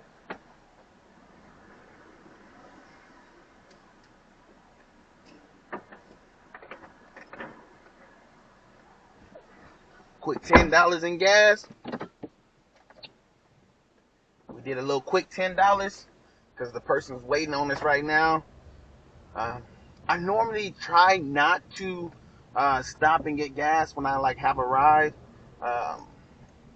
but when I am out and I'm in this area, well, not necessarily in this area, but when I'm out of the inner city and it's around this time, like 10 o'clock, normally these people won't cancel because this is probably the cheapest ride I can get around this time. And if there's not a lot of drivers in the area, right now, there's probably not a lot of drivers in this area. Because most of the drivers, right now, are going to be, in the inner city, and I'm not. And so, you just kind of take advantage of that. But we're going to knock out, this is a little short ride. It's 8 minutes to go pick them up, and then drop them off 4 minutes away. So, it's really short. We're going to knock this out real quick, and then we'll be a couple of hours from being done. I mean, it happens really quick. When you get out early, it's still morning for people. People are just now getting to work, 10 o'clock, 9, 10 o'clock, and you're off in a couple of hours. So that's the beauty of starting super early. You can try to make $200 before noon, and that's the goal today. Well, I mean, making over 150 before noon, and if we end up somewhere close to 200, that'd be great. But let's go ahead and knock this out. And I know from experience that they do that, no problem. Well, yeah, because when I flew out of Dallas the other day, I got emails that said, "Oh, your gate's been changed." Yeah. This terminal. Yeah. So I arrived at that terminal, and then when I went and checked in, she was like, I was checking my bag, and she was like, "You realize you're leaving from D and not C?" And I was like, "No," because the last I said my original email said D. I said, and this morning it changed to C. And she's like, "Oh, I'm really sorry about that." And there was 2 other people in there doing the same thing. Oh, wow. They'd gotten the same email. It isn't even the worst my thing way. that happened. Murdering someone in cold blood. It's not even the most frightening thing. If I just ignore it, the nightmares will go away. I'm just glad they I nodded back. figured out this It's true. I've been here before with worse terror. construction they were doing, cleared it up a little bit. And it won't be the last event of my life that gives me nightmares. Right. So long as I live long enough. A sarcastic chuckle comes paired with an eye roll. I'm not giving up on my heart just yet. I'm just not myself. Right now, I am not myself at all. But I'm okay. The baby's okay. My thoughts eventually give way to a whisper of words. Baby's okay. Baby's okay. It's the only thing I can repeat that calms me down. The anger, the chills, the fear. It all means nothing because my baby is okay. My gaze rises to the mirror, or dark circles under my eyes. I can't stand to look at them, or the redness gathering in the whites of my eyes. I can't get back into bed either, not with the nightmare still fresh over the sheets. One look at the ruffled covers, and I have to turn away before her voice hisses in my ear again. I tell myself I'm just getting tea, and then I'll climb back in bed. But that doesn't explain why I grab a thick sweatshirt and throw it on over my pajamas. I know my boots are at the door. I was always a bad liar, even to myself. I told Seth I'd be here when he got back, but I can't stay. I need to get out of here. I still have time to catch Bethany before she leaves at 5, the start of the morning shift. Work will be slow, and I have to tell her. I'll bring her a cup of coffee so she can power through this next hour. That last hour is a bitch after all. It's always the most boring, just doing rounds on patients as they sleep. The rain from earlier has stopped, but I still manage to walk into a deep puddle the second I make it down the porch steps. Fuck, I mutter, as the freezing cold water splashes up the right leg of my pants, and I curse my way in the cold night to my car. My breath fogs in front of my face, and all the while my keys jingle happily beside me. The radio's on when I get in my car, and I'm quick to turn it down. The car starts with a rumble, and I sit back in my seat, taking my phone out from my earbuds. I'm smart enough to at least let Seth know what's happening. He doesn't get a say in whether or not I go, though, given his ass isn't even here. I whisper the text as I write it out in my phone. Getting Cammy coffee and going to the center. I'll be back before 6 to go back to sleep. I nearly sent him a message when I realized my mistake. Cammy. I wrote Cammy. Fuck, that pain is sudden and fresh. It's a familiar pain of loss I haven't felt in a long time. Fuck. My head slams back against the headrest.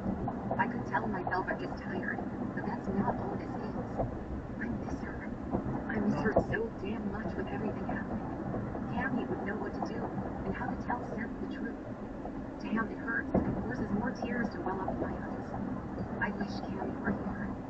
No fucking crying, I mutter to myself. A sharp pain that feels like a knife twisting in my chest makes me struggle to take in a steady breath. My eyes close tight, and my neck arches back so my face is toward the hood of the car. I cover my face with my left hand and drop my phone into my lap. No more crying, I whisper into my clasped hands. My baby is okay, and I can't cry because it'll upset the baby, I say. Making the bold statement helps me. It truly calms me through and through. With a shuddering breath, I admit I'm all sorts of fucked up this witching hour, but I change Cammy to Bethany and hit send, gathering my composure and continuing with this plan I've barely put together in my head. I pull out of the drive before Seth can text back and tell the men at the gate where I'm going. There are 2 men on security duty in the brick shack at the end of the drive. At least that's what I call it. Although I'm sure it's armored and reinforced to high heaven, I still call it the security shack in my head every time I look at it. With a single look at each other, they decide which one will follow me and tell me to wait until he's behind me. Security detail is still a thing, I guess. This time it's a man named Garrett with dirty blonde hair that looks charming like it is, even though it's all messed up. He also looks far too awake for 3 a.m., but I don't question it. I only nod and sit there in silence, waiting for him to get the car. I don't care if Seth wants them to follow me for the rest of my life, to be honest. They can follow me through the coffee shop drive-thru that's open 24 hours all they want, which Garrett does. Follow me wherever. Just don't tell me where to go. The entire ride is silent. My stomach bothers me and it grumbles. Right before the turn to the center, I swear I feel a bump or a kick, but I can't tell for sure. I hold my breath as I turn in, and all the while that I'm idling, my key is still in the ignition. My car is still running, and the smell of a large mocha coffee and a large hot chocolate still permeating the small space. I wait for another kick. But the kick, if it was that, doesn't happen again. I swear I felt it though. A little hope stirs in my chest. I rack my brain trying to remember when kicks start as I put the car into park, absently noting that there are 3 other cars parked here. 2 of them I recognize as Aiden's and Bethany's.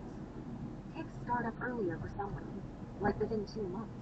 Others around 4 or 5 months, I think. So that doesn't do me a damn bit of good. I fight the urge to rub soothing circles on my tummy as I make my way into the Rockford Center, mostly because each hand is grasping a foam cup of hot liquid. Gesturing to the handsome babysitter, also known as my security detail, I motion that I'm going in as he parks his car, and I hit the handicap door button on the exterior of the building for the front entrance to open for me. My memory is shit this early in the morning, but I still wish I'd paid more attention to the maternity chapters of all the textbooks I've had to read and all the classes I've had to take. One thing, though, that always stood out is that every woman is different, so therefore every pregnancy is different, which doesn't offer me any comfort as I take the elevator up. Not a damn bit. Nerves build in my belly as the elevator rises 1 floor at a time. Ding. The elevator arriving is the only noise on the entire floor. It can be unsettling this late at night, with the hallways empty and the lights on overnight mode, so they're off until motion is detected. It's creepy as fuck, to be honest. Luckily, the main light is always on since someone is always here. The view of Aiden leaning out from his office is a welcome sight, even if the look on his face isn't. With his brow furrowed, he asserts, "You aren't on the schedule for today." "Well, that's a nice thing." "I know," I answer, shrugging off my coat at the reception desk and laying it on a cleared-off spot free of ball decor and paperwork. The cold still clings to me, so I pick the hot cup back up the second I can. I just got Bethany coffee. She should be done with her rounds in a few weeks. Obviously. His answer is simple, welcoming. This guy doesn't know which lane he wants to be in, and they obviously don't understand they're there for it. I couldn't sleep, and something's been bugging me that I thought Bethany could help me with. I had expected him to tell me now is not the time. Bring personal life into work, blah, blah, blah. But he only nods once and tells me, still leaning just outside his office door, "If you ever need anything, I'm here." It's sincere, and his tired eyes reflect nothing but genuine warmth. Thanks. The word leaves me a little too quietly, and I have to clear my throat before I can say it louder. With a pat on his door, he vanishes back into his office, the door being left open just an inch. Nosy fucker. The snide thought does nothing but lessen the tension in my shoulders, and put a smirk on my lips. I do like that nosy fucker, even if he's been weird lately. I've been weird too, after all. The moment I pull up an extra chair beside the one behind the reception desk, Bethany's there. Me too. What the hell are you doing here? And the thing about it is that they're only like that sometimes, and then other times they're just lounging, don't do anything. Yes, exactly. It's so frustrating because then they overdo it when other times. It's like they got an email today. The boss is checking in. No hesitation. At this early morning, before the sun has a chance to slip out, I'm telling Bethany everything else. All the tension leaves her squared shoulders, and she eagerly accepts. The clipboard she held in her hand claps down on the desk as she sinks into the chair beside me and takes the coffee with a grateful simper. With her pink scrubs bunched up her arms, she pours across the top of the coffee and takes it. With the steam still pouring out of the small opening at the top, it must still be too hot, because her sip is short, and Bethany is a girl who gulps down rather than savors. I fidget in my seat, twisting the chair back and forth and waiting for the right words to come, but they don't. An easy hum of satisfaction from Bethany is followed by the easy demand as she says, "Spill it." My heart slams in protest, but I ignore it. It wants to fight everything nowadays. Making it to spend it, save it. If you're going to put that kind of wear and tear on your body, save as much of that money as possible. Save as much as possible, because you're not going to be able to do that forever. You know what I mean? And when you're trading your time for money, it's only so far you can get by doing that. So if you're going to do it, save. You know, save, and save. I'm telling you, it might save you in the long run, you know. But in the meantime,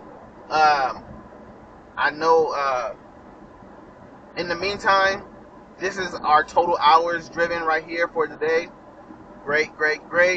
And this is our total we made today. Really good Monday, starting the week off on a good note. And I hope you guys are, whenever you see this video, whenever you're watching it, I hope it finds you in great spirits. I hope it gives you some kind of, if this is your first video watching of mine, or if it's not the first video, if you've watched every single video, I just hope that these videos are giving you inspiration that, hey, if this average guy out of Houston, Texas can do it, then I can do it too. Because there's something special about everyone. There is, okay? Everybody has something special about them. But you get it when I'm saying there's something special about me. So, yes, there's something that I do that's special, that's different from other people. But at the same time, there's nothing that I'm doing that somebody else can't do. And when I say that, it's trying. Not saying that people, you know, can do what I do when it comes to like driving or whatever it may be, because there is people can drive or whatever like that, but I'm a different human being, so our experiences are going to be different. I've done nothing but customer service for 15 years. I've dealt with people my whole professional career. You know, I went from massage therapy to bartending to dealing poker to, you know, just dealing with people, individuals. And so I understand. I did door-to-door sales for 3 years, so I understand like the psychology of people, how to get people to open up, how to get people to talk, how to get people to have fun, how to get people to be open, how to feel like a friend to somebody. I understand these things. So what's the word I'm looking for? My social awareness and my social interactions might be at a higher level than a lot of people would ever be, just because of the lifestyle that I live. But what I'm saying is that whatever it is that you do, whatever it is that you want to do, I'm showing you that even if you're just an average American, you can try to do it. Doesn't matter if there's a chance that you can fail. Listen, every millionaire, billionaire, every single one of these guys have failed. Every single one of them, they failed. They failed multiple times. They don't just try something one time and they become successful. That's not how life works. It works because you try, you fail, you try, you fail, you try, you fail, you try, you fail, but you don't stop trying. Don't let your past failures stop you from trying. That's all I'm saying. So get out there, do something, be productive. God got you. If you fall, He's there to catch you. He gonna hold you up. I don't know what any, you know, it might be so many different religions, so many different beliefs, but I will tell you that one thing is that the energy you put into this world is the energy you receive back. So regardless of what kind of higher power or whatever belief you believe in the energy that you put out is what you're going to get back. So if you put nothing but negative energy out and all you do is talk negatively and all you do is say what you can't do or what or what can't be accomplished, guess what? The world is going to give you that pessimistic outlook that you have. You're going to receive it back. So start being more optimistic. Be a glass half full kind of person. From now on, do that. Look at what is the best outcome when somebody.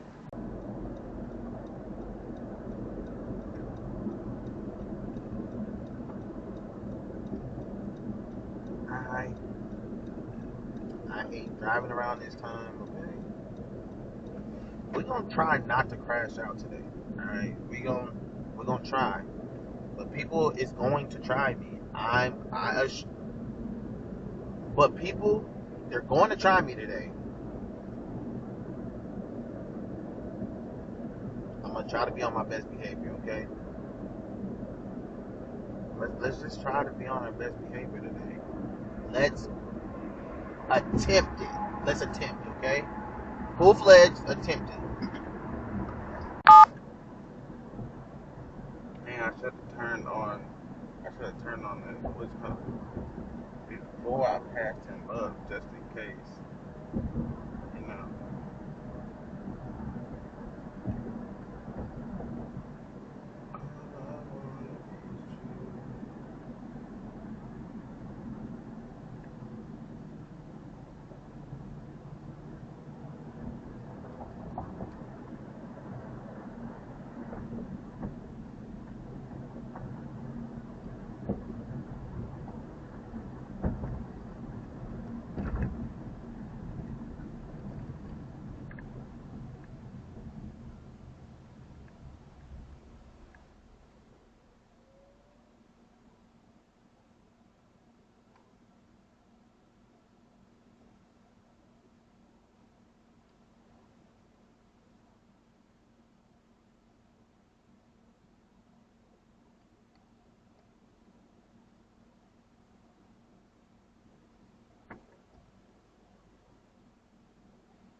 Yeah, Ronnie, just the level of comfort that it looked like you had out there. How did you feel, and did any part of that come into from a mindset perspective as you were looking forward to the game, knowing you were going to play, and how would you say that evolved as the game went on? Yeah, I mean, I say I've gained my confidence and gained my comfortability over just reps and, you know, getting out there and taking advantage of my opportunity if it's given.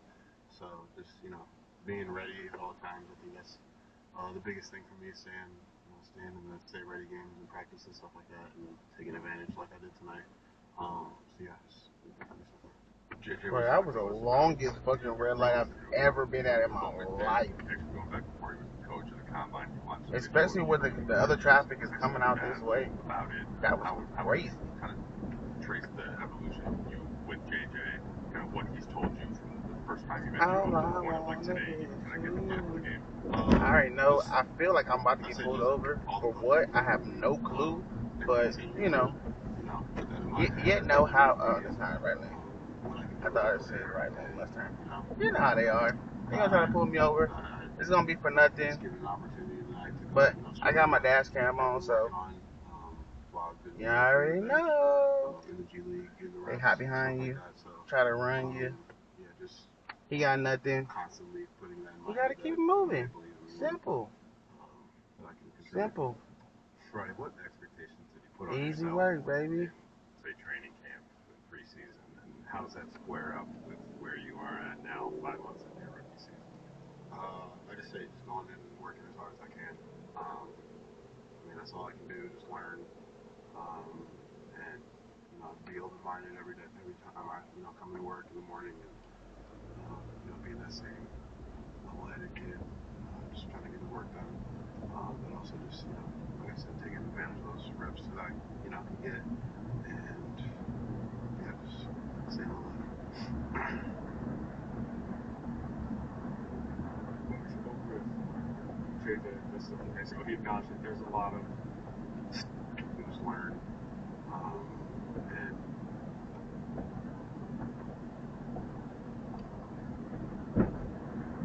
I'd say just all the coaches believe in me, and continue to the first bunch of video. So just did any part of that? Yeah, Ronnie, just the level of comfort that it looked like you had out there. How did you feel, and did any part of that come into from a mindset perspective as you were looking forward to the game, knowing you were going to play, and how would you say that evolved as the game went on? Yeah, I mean, I say I've gained my confidence and gained my comfortability over just reps and, you know, getting out there and taking advantage of my opportunity if it's given. So just, you know, being ready at all times, I think that's the biggest thing for me is staying in the stay ready games and practice and stuff like that and taking advantage like I did tonight.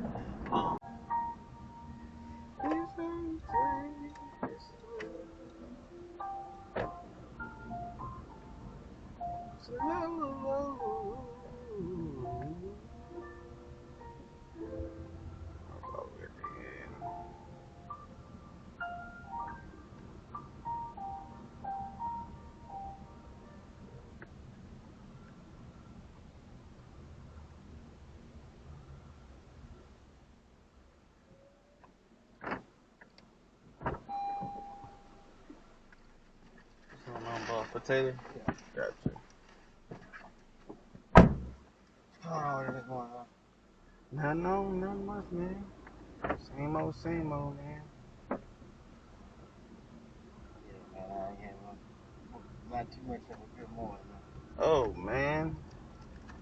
Well, I hope it's just the morning and the rest of the day kind of falls No, away. it's just the morning. It's just because I had picked the Uber driver, and then when he got here, it was a share ride. He was trying to go get someone else. I had to be to work. I was supposed to be at work at 3 o'clock, so then I had to cancel and then book another trip, and then I had to wait for that. Smell like you had fun waiting. Well, I had to do something I could pass time. Losing my head. Understood, man. We listen and we don't judge. I mean, you know, he made me a whole hour late, so man. Yeah, I got you, man. I got you. Waiting on BMW to finish my car. Listen, I understand. I got you, my dude.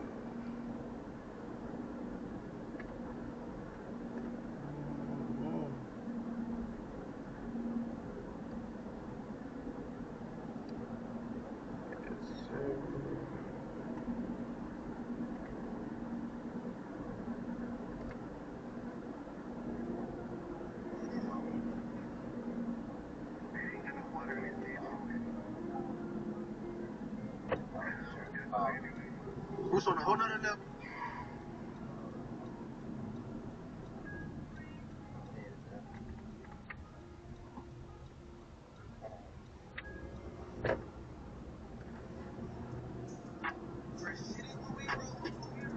Dedicated my life to this pro tool. Now I'm doing everything I'm supposed to.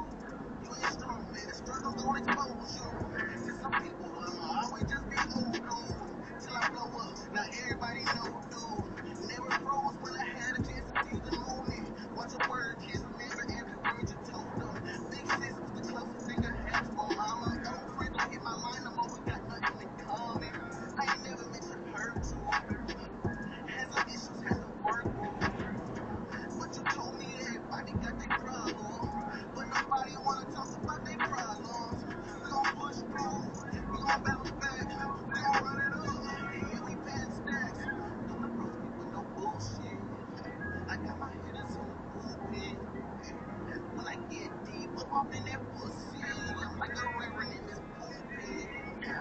Good weed, better conversation, backseat action, deep conversation. Granny always told me, don't play with my food. Bitch, I want my cake and I'ma eat it. If you only knew just half of what it takes, wouldn't believe it. And I ain't trying to make you no believer. I'm just trying to make every goal achievable.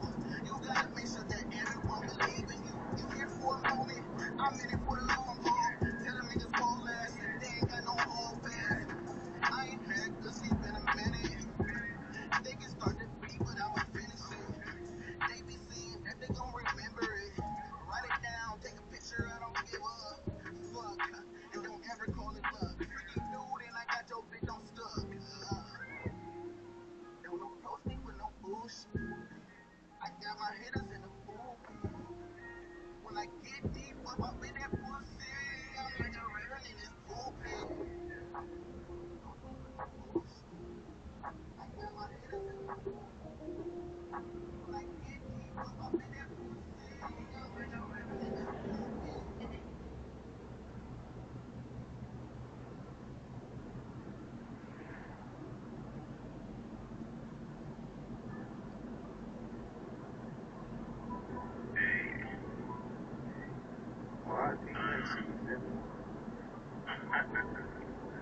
Bruce on a whole nother level.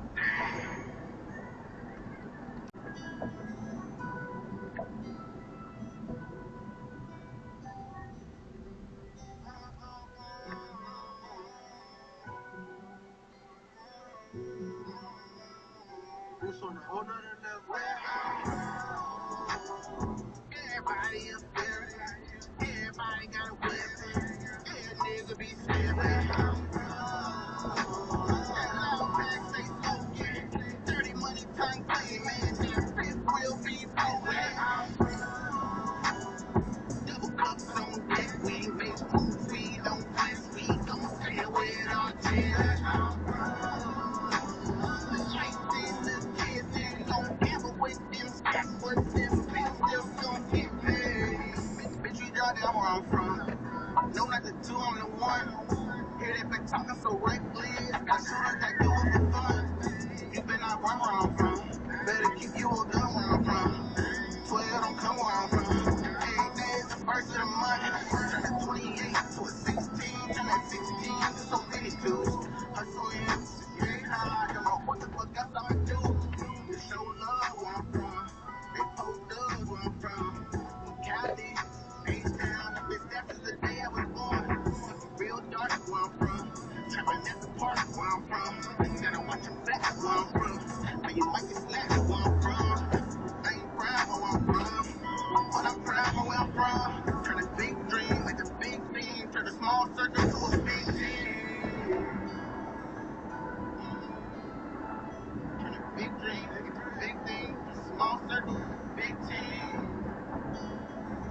I ain't proud of where I'm from, but I'm proud of where I'm from. Yeah, I'm proud of where I'm from. Everybody up there. Everybody got a weapon. Yeah, nigga be slipping. That loud pack say smoking. Dirty money tank clean, man. That fifth will be rolling. Double cups on deck. We make moves. We don't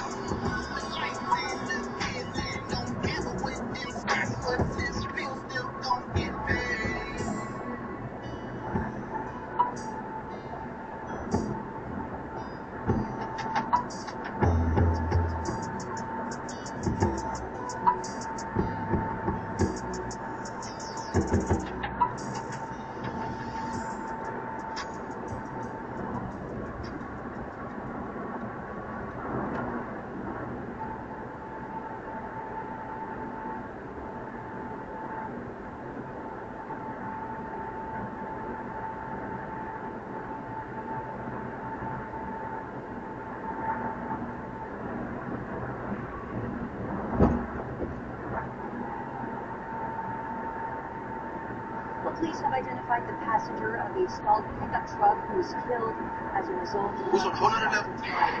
Police identified the victim as 51-year-old Jeffrey Miller in Benton.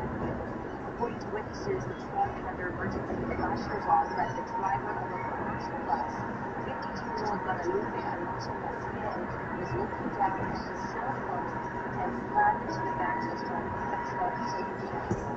The driver of the truck, meanwhile, continued to stay on the road.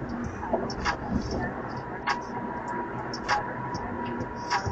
His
body was found to be Pursued Mark, we made the difficult decision to move him. We have always held great respect for Mark's talent, work ethic, and character. We are thrilled to see him rejoin our roster as a dynamic presence at the starting center position. His return strengthens our team, and we look forward to the impact he'll make on and off the court. So, oh, thank goodness, this trade where we were getting all this draft capital and a talented young player and all this stuff that most people said we were winning the trade.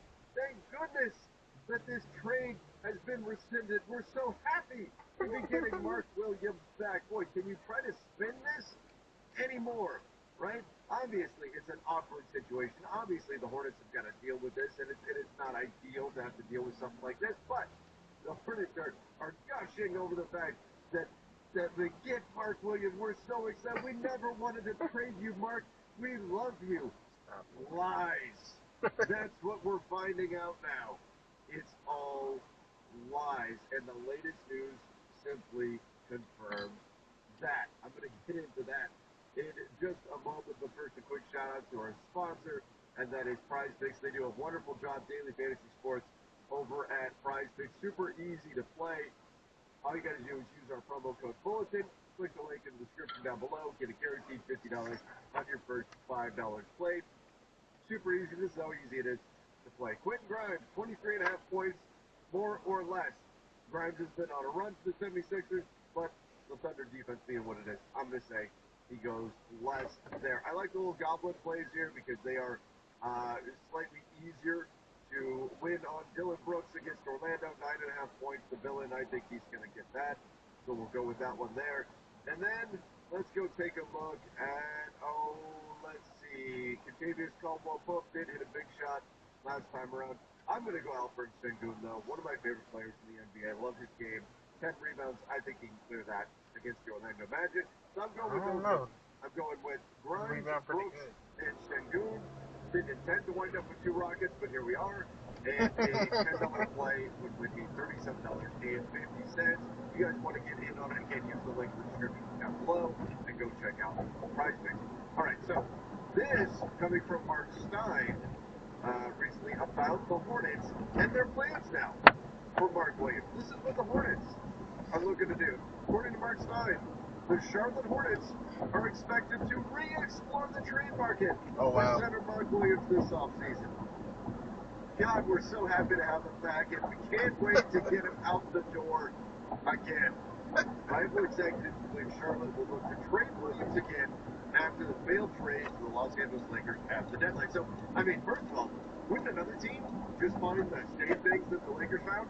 Look, the Lakers are the organization that drafted Andrew Bynum knowing that his knees were shot, knowing that at some point knee problems were likely to end his career, and the Lakers hoped, well, in the meantime, we're going to get a really good player out of him, and at some point his career is going to be kaput. And that's exactly what happened with Andrew Bynum. Got a The ring Lakers looked at Mark Williams, obviously decades later, but still, they looked at Mark Williams and they went, nah, that's too risky. Clearly, they saw something in his physical. Now, some people may say, well, no, the Lakers made it up. They failed him on his physical because they got buyer's remorse, because they decided that the trade was simply too expensive, because the general reaction around the NBA was they overpaid, and so they wiggled and squirmed their way out of this trade. And this was actually a really bad move by the Lakers. That's what a lot of people are ruling this as. So you're telling me the doctor who have licensing and all that kind of stuff on the line and made something up, and that's what caused the Lakers to fail Mark Williams on his physical. That's what some people want to believe. Now, Mark Williams has had a history of injury issues. That's something that's been noted. And so there were plenty of things, of course, that the Lakers couldn't find on his physical. You might say that all that stuff was known. And so the Lakers should have known there would be stuff that popped up on the physical, but clearly there were things that the Lakers were not comfortable with moving forward. Again, the Lakers found not one thing, multiple concerns with Williams during their medical check. And for the Lakers side of things, if they're going to make that kind of commitment in terms of giving up Dalton Connect, who's been a very good rookie, Cam Reddish, a first-round pick swap, plus an unprotected future first 6 years out, that's a very dangerous thing to trade. Yeah. If you're going to do all that, you need to feel like you've got a cornerstone moving forward. And clearly, the Lakers believe that Williams was not going to be able to stay healthy. He's had issues staying healthy. Considerable time this season due to a foot issue. He's also had a serious back issue. He's only been in the NBA for a few years and already experienced a number of issues. But clearly, the Lakers were okay with the past issues, but there was stuff they saw that was concerning for the future. Now, maybe nothing comes of it. Maybe it turns out everything that they were worried about is totally fine. We've seen that happen in the past. At one point, Vince Carter was seen as damaged goods. The teams were reluctant to trade for him, and it turned out he was fine. For the injuries they were projecting to happen did not happen. So you never know the way this is all going to play out. And I hope Mark Williams is able to stay healthy for the remainder of his career. But why then are the Hornets, who were so excited to have him back, who were clearly thrilled at the outcome, why then were the Hornets pushing back so hard on this and trying to potentially even petition the NBA to say the Lakers have done us wrong here and this is not accurate? The Lakers have done us harm. Why? Because they still plan to move. That's why. Not, as they said, because they're so excited to have him back and all of this kind of stuff. No, because they still want to be able to trade him. And so what they have to put out there for this coming summer is that the Lakers screwed up.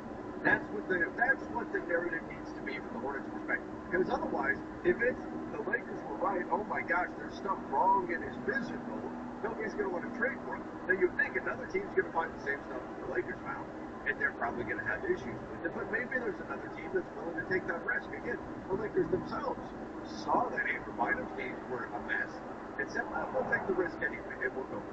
Maybe there'll be another team that'll do that. But they've got to put out the narrative that, oh, no. The Lakers, they were overreacting here. There's nothing really wrong with him. He's going to be fine, because otherwise they can't trade him again. Otherwise, no team's going to be interested. And maybe no team will be interested. We'll see how the summer plays out.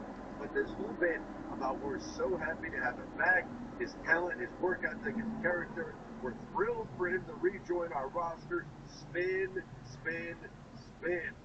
None of it true. They're going to try to move him again this summer. Yeah, we love him being back so much, we can't wait to get him back out the door. Now, does that mean the reasons why they traded him in the first place don't exist anymore? No, those still exist. Look, clearly, the Hornets have decided they don't want to be the team to pay Mark Williams what he's going to get on his next contract. The injury risk is absolutely a thing. I think it's certainly part of their decision-making here. They're thinking, hey, let's move this guy before anything else goes on. Sometimes teams make decisions like that, even on rookie contracts. It happened with Michael Carter Williams, Philadelphia 76ers. Not necessarily for the same reasons, but everybody went, man, he's a talented young player. Why are you looking to get rid of him? Turned out, well, he wasn't as good as people thought. So now Mark Williams, you've got $4 million under contract this year. He's extension eligible this next summer off of his rookie deal. So before extending him, the Hornets are looking to move him. Clearly, they've decided they do not want to be the team to pay him moving forward. Now, they also executed the trade delayed use of Nurkic, but Nurkic at 30 years old, I can't imagine. Service always goes out right here. It's always horrible.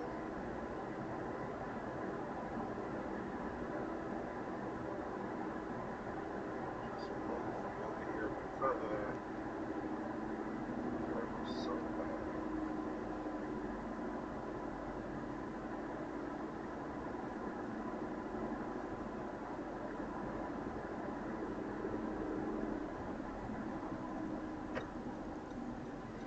Whew. 30 minutes later, this line way back there. Oh yeah. Oh, no way.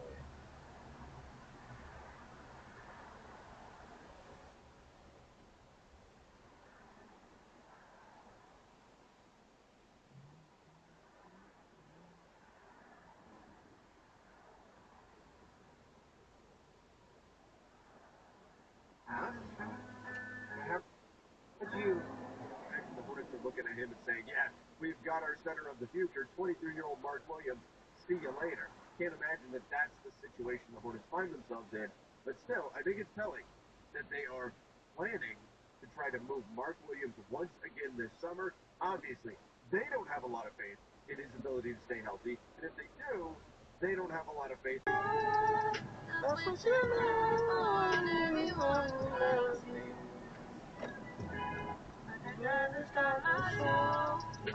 You should have known.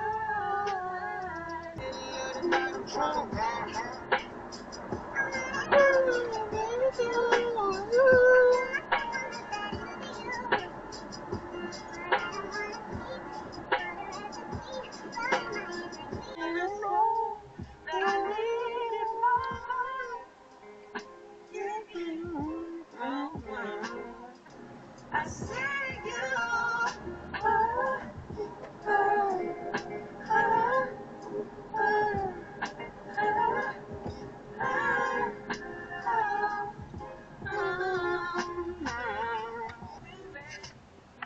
I'm trying to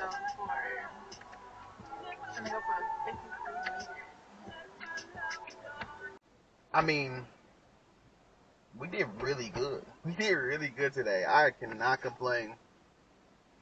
So we're going to go home and try to, we're going to get some lunch.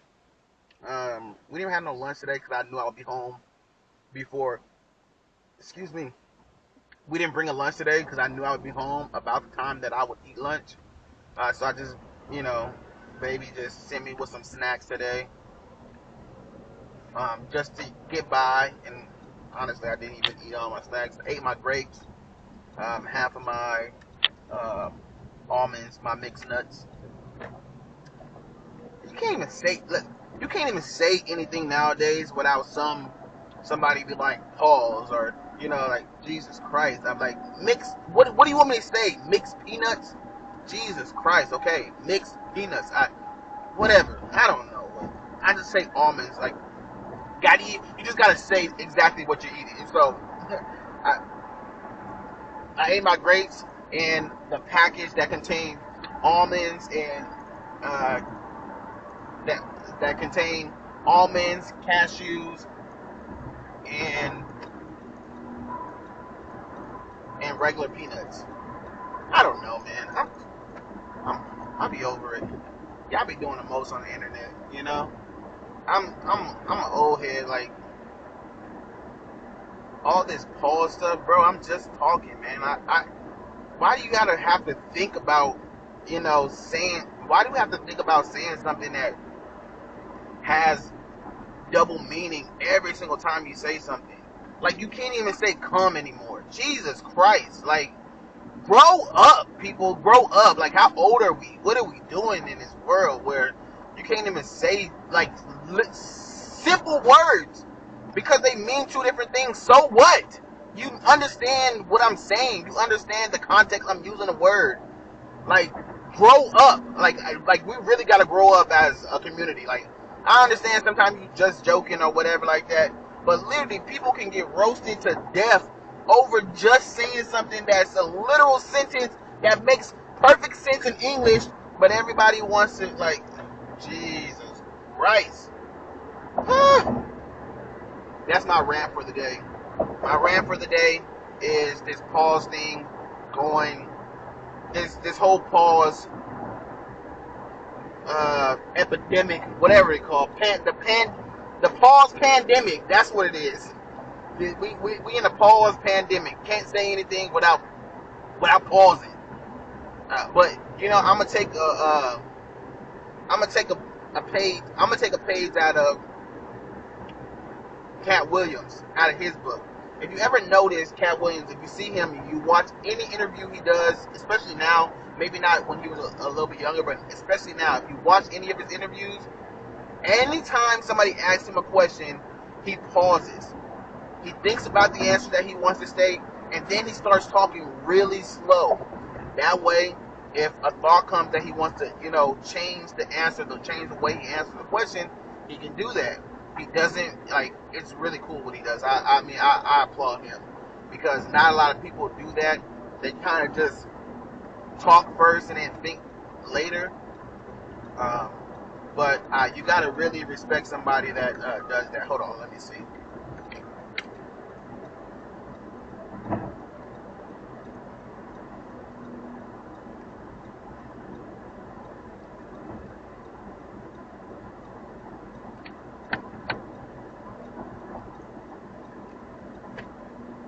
Well, I definitely just missed that ride. Hate it, but it's about like $9 for like 25 minutes. But it just took me a little bit further away from the house. I feel like if I would have done that ride, yes, it would have been just around like 12 o'clock. I would have finished. If I would have took that ride, I would have finished that ride about 12:15, and then I would have to drive home. It would be like another 25 minutes to drive home. So, look, I'm like, sometimes I just want to end. Sometimes I just want to go ahead and end, maximize the hours that I drove, make the most hourly, use the least amount of gas, things like that. So when I get close to the house and I've already met my quota, I don't like to drive away from the house anymore, because then I got to drive back without pretty much not accepting a ride, trying to make it home at a certain time. And that's just not. That a veteran like Capella could play off the bench, but Jackson Hayes would be my starter. Jackson Hayes would be my starter over Capella, and I think that says a lot about how good he's been. Uncanny said Nick Claxton is the answer. Nick Claxton would be great, especially in a tandem with Hayes. Woo. But I would just caution: $25 million Jackson Hayes Nick Claxton is making. That's a lot. So we're talking about matching salary in a trade.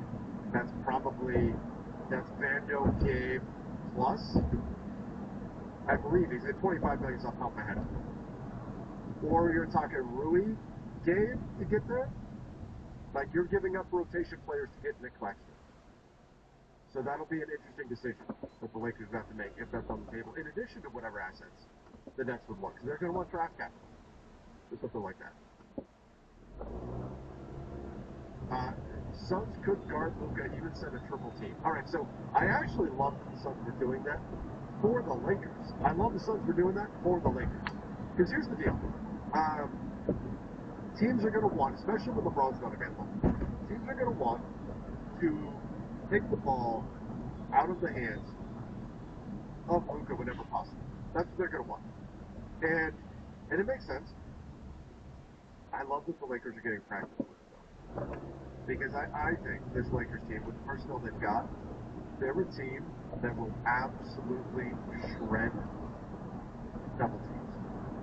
Because Luka, LeBron, Austin, they're such good passers, you double the ball handler, and you're going to be hitting LeBron on the short roll. You're going to be hitting Austin on the short roll. Even if the double comes without the screen, who's popping free in the middle? We saw in this game moments where it was Christian Kaboko. And when that's the case, when it's Christian Kaboko popping free as the release valve pass there, that's not the best situation. You saw it happen, and then Kaboko wound up having to dribble the ball and then pass it back out to Austin Reeves rather than maintain the advantage. That was a win for the Suns. But when it's not Christian Kaboko, when it's LeBron, Rui can be in that role too, and I would trust Rui in that situation. When it's Austin receiving that pass, oh my God, they're going to shred teams in a 4-on-3. That's essentially a double. Let's say the ball handler surrenders a 4-on-3. As long as that pass is successful out of the double, I think the Lakers are going to tear that apart. And so the Suns sending 2 at Luka, please keep doing it. It's only going to make the Lakers that much more comfortable with that situation. And come playoff time, teams are going to have to choose. Either we double Luka or LeBron and try to get the ball out of these guys' hands, and they kill us that way, or we try to play them with one player on them. We try to guard them straight up, and then they kill us, right? That's going to be so tough to stop. And so I love that, hey, keep sending the double at Luka. Send the triple. Let's get more practice at this, because I think the Lakers are going to crush those situations. Mon mentality, I can see why Rui is the hands-down starter, not known as a defender, but can hold his own while giving you offense. Yeah, I mean, there's like, Dorian Finney-Smith didn't shoot the ball great in this one, but he did play well defensively on Durant, a tall task, played 36 minutes. You know, could Rui have done the same thing against KD? I don't know. It's a fair question, especially off-ball. Rui can struggle, but they've missed Rui. They've really missed him. And I think Rui, while he certainly gives you more scoring punch than Finney-Smith, I think the tandem of the two of them is great. And so whoever you want to start Finney-Smith and say, well, a defensive-focused guy is better in a lineup with LeBron, with Luka, with Austin. That makes some sense. But if you want to say it's Rui, and Rui's going to feast on open looks against defenses who are so concerned about literally everyone else, like imagine that. Imagine when the defense is collapsing on Jackson Hayes' verticality, and the guys around the perimeter are Rui, Austin, and LeBron, and the ball's in Luka's hands. Oh my God. I mean, Rui has been a 40% plus three-point shooter, especially on those spot-ups. Austin can shoot the ball and be a read-and-react guy, and LeBron is LeBron freaking James. Like, that's scary on the offensive end. I think you can make an argument for the most important thing for the Lakers is that they have those guys that use as weapons out there on the floor. Oh my God, my goodness, I wasn't expecting to see this. Warren said, any chance Lakers get AD back next season? No. Pretty much the production that Hayes is giving you right now. Like, wouldn't the expectation be about the same? And yet Lively is held in much higher standing around the NBA. And again, that's not a knock on Lively. That's a credit to Jackson Hayes and how good he's been. And he has done a nice job moving the ball. Who do I think sits against the Spurs? I don't think anybody sits. I think they all play in this one. I think they play in this one. They just took a game where they rested guys. I think they play everybody. Eric, so do you think Kessler is off the market? I think he's off the market as in the Jazz will have a high asking price for him. But if you're the Lakers, make the call. Make the phone, have the conversation. Make the phone call, find out. It might be at such a high asking price that it's not worth it. But, yeah. Jackson Hayes over Miles Turner, I wouldn't go that far. But I like Miles Turner a lot. Trade for Kyle Filipowski. He's got numbers. He's a young player. I would be surprised if the Jazz were wanting to move on from him. But maybe it's a bait and switch. Jazz have conversations about Kessler and then say, hey, here's Turner instead. If healthy, we can end up winning all this year. I agree. I think they can. I think they can win it all. I think they can. They're not my favorite to win it all. But I think the Lakers can win it all.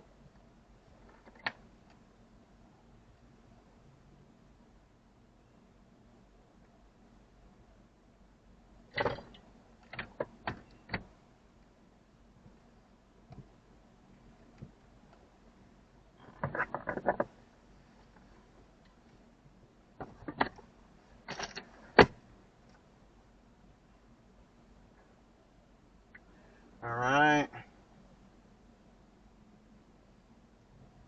I gotta make sure I keeping this on because my lips be chapped. And I know the comments gonna tear me up about it sometimes. But I'm only human, you know? I can't be perfect all the time. And I don't try to be perfect all the time. That's the thing. Like, honestly, I don't be caring. But I also am not trying to get chopped up in every single video about my lips. So I'm gonna do better in the playoffs. You know what I'm saying? We have a future dynasty on our hands. But along with that,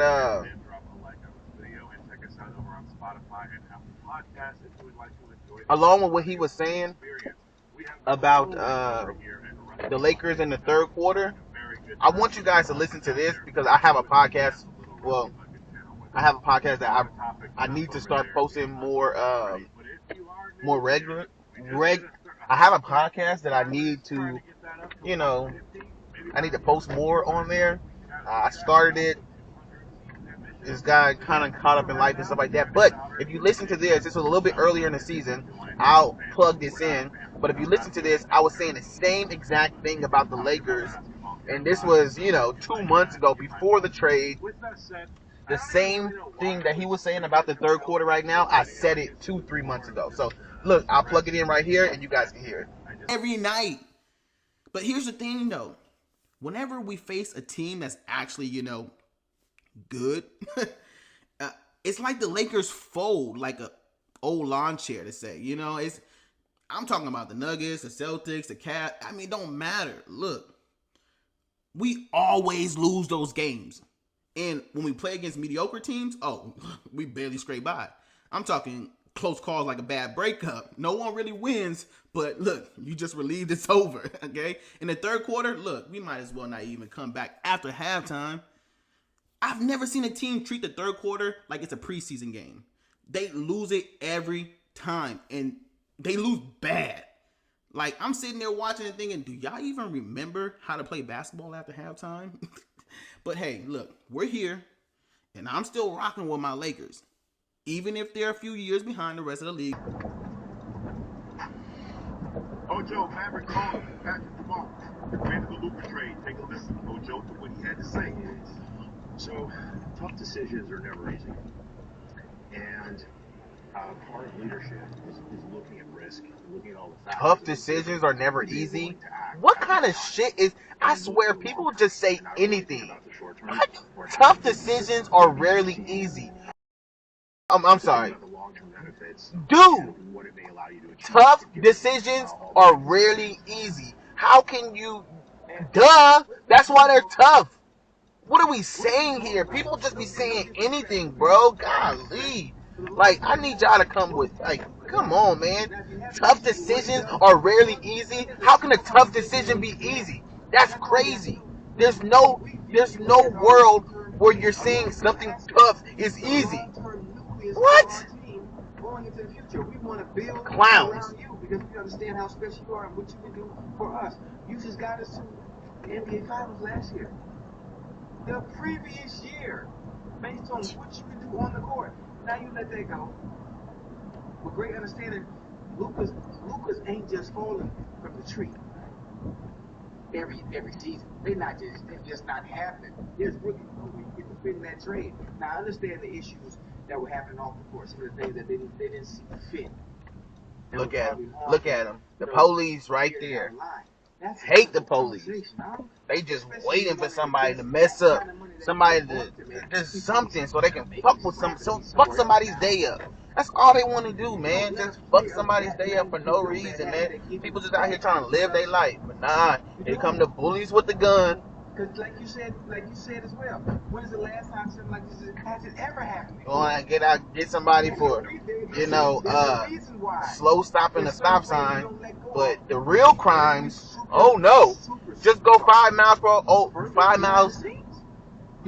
hour over the, just go 5 miles per hour over the speed limit, and bro, they ready to throw down on you, bro. But the people out here actually like killing folks and doing the crazy stuff, nah, they don't really want to do nothing with that. They don't want to do nothing with that. They want to take the easy road out and write tickets.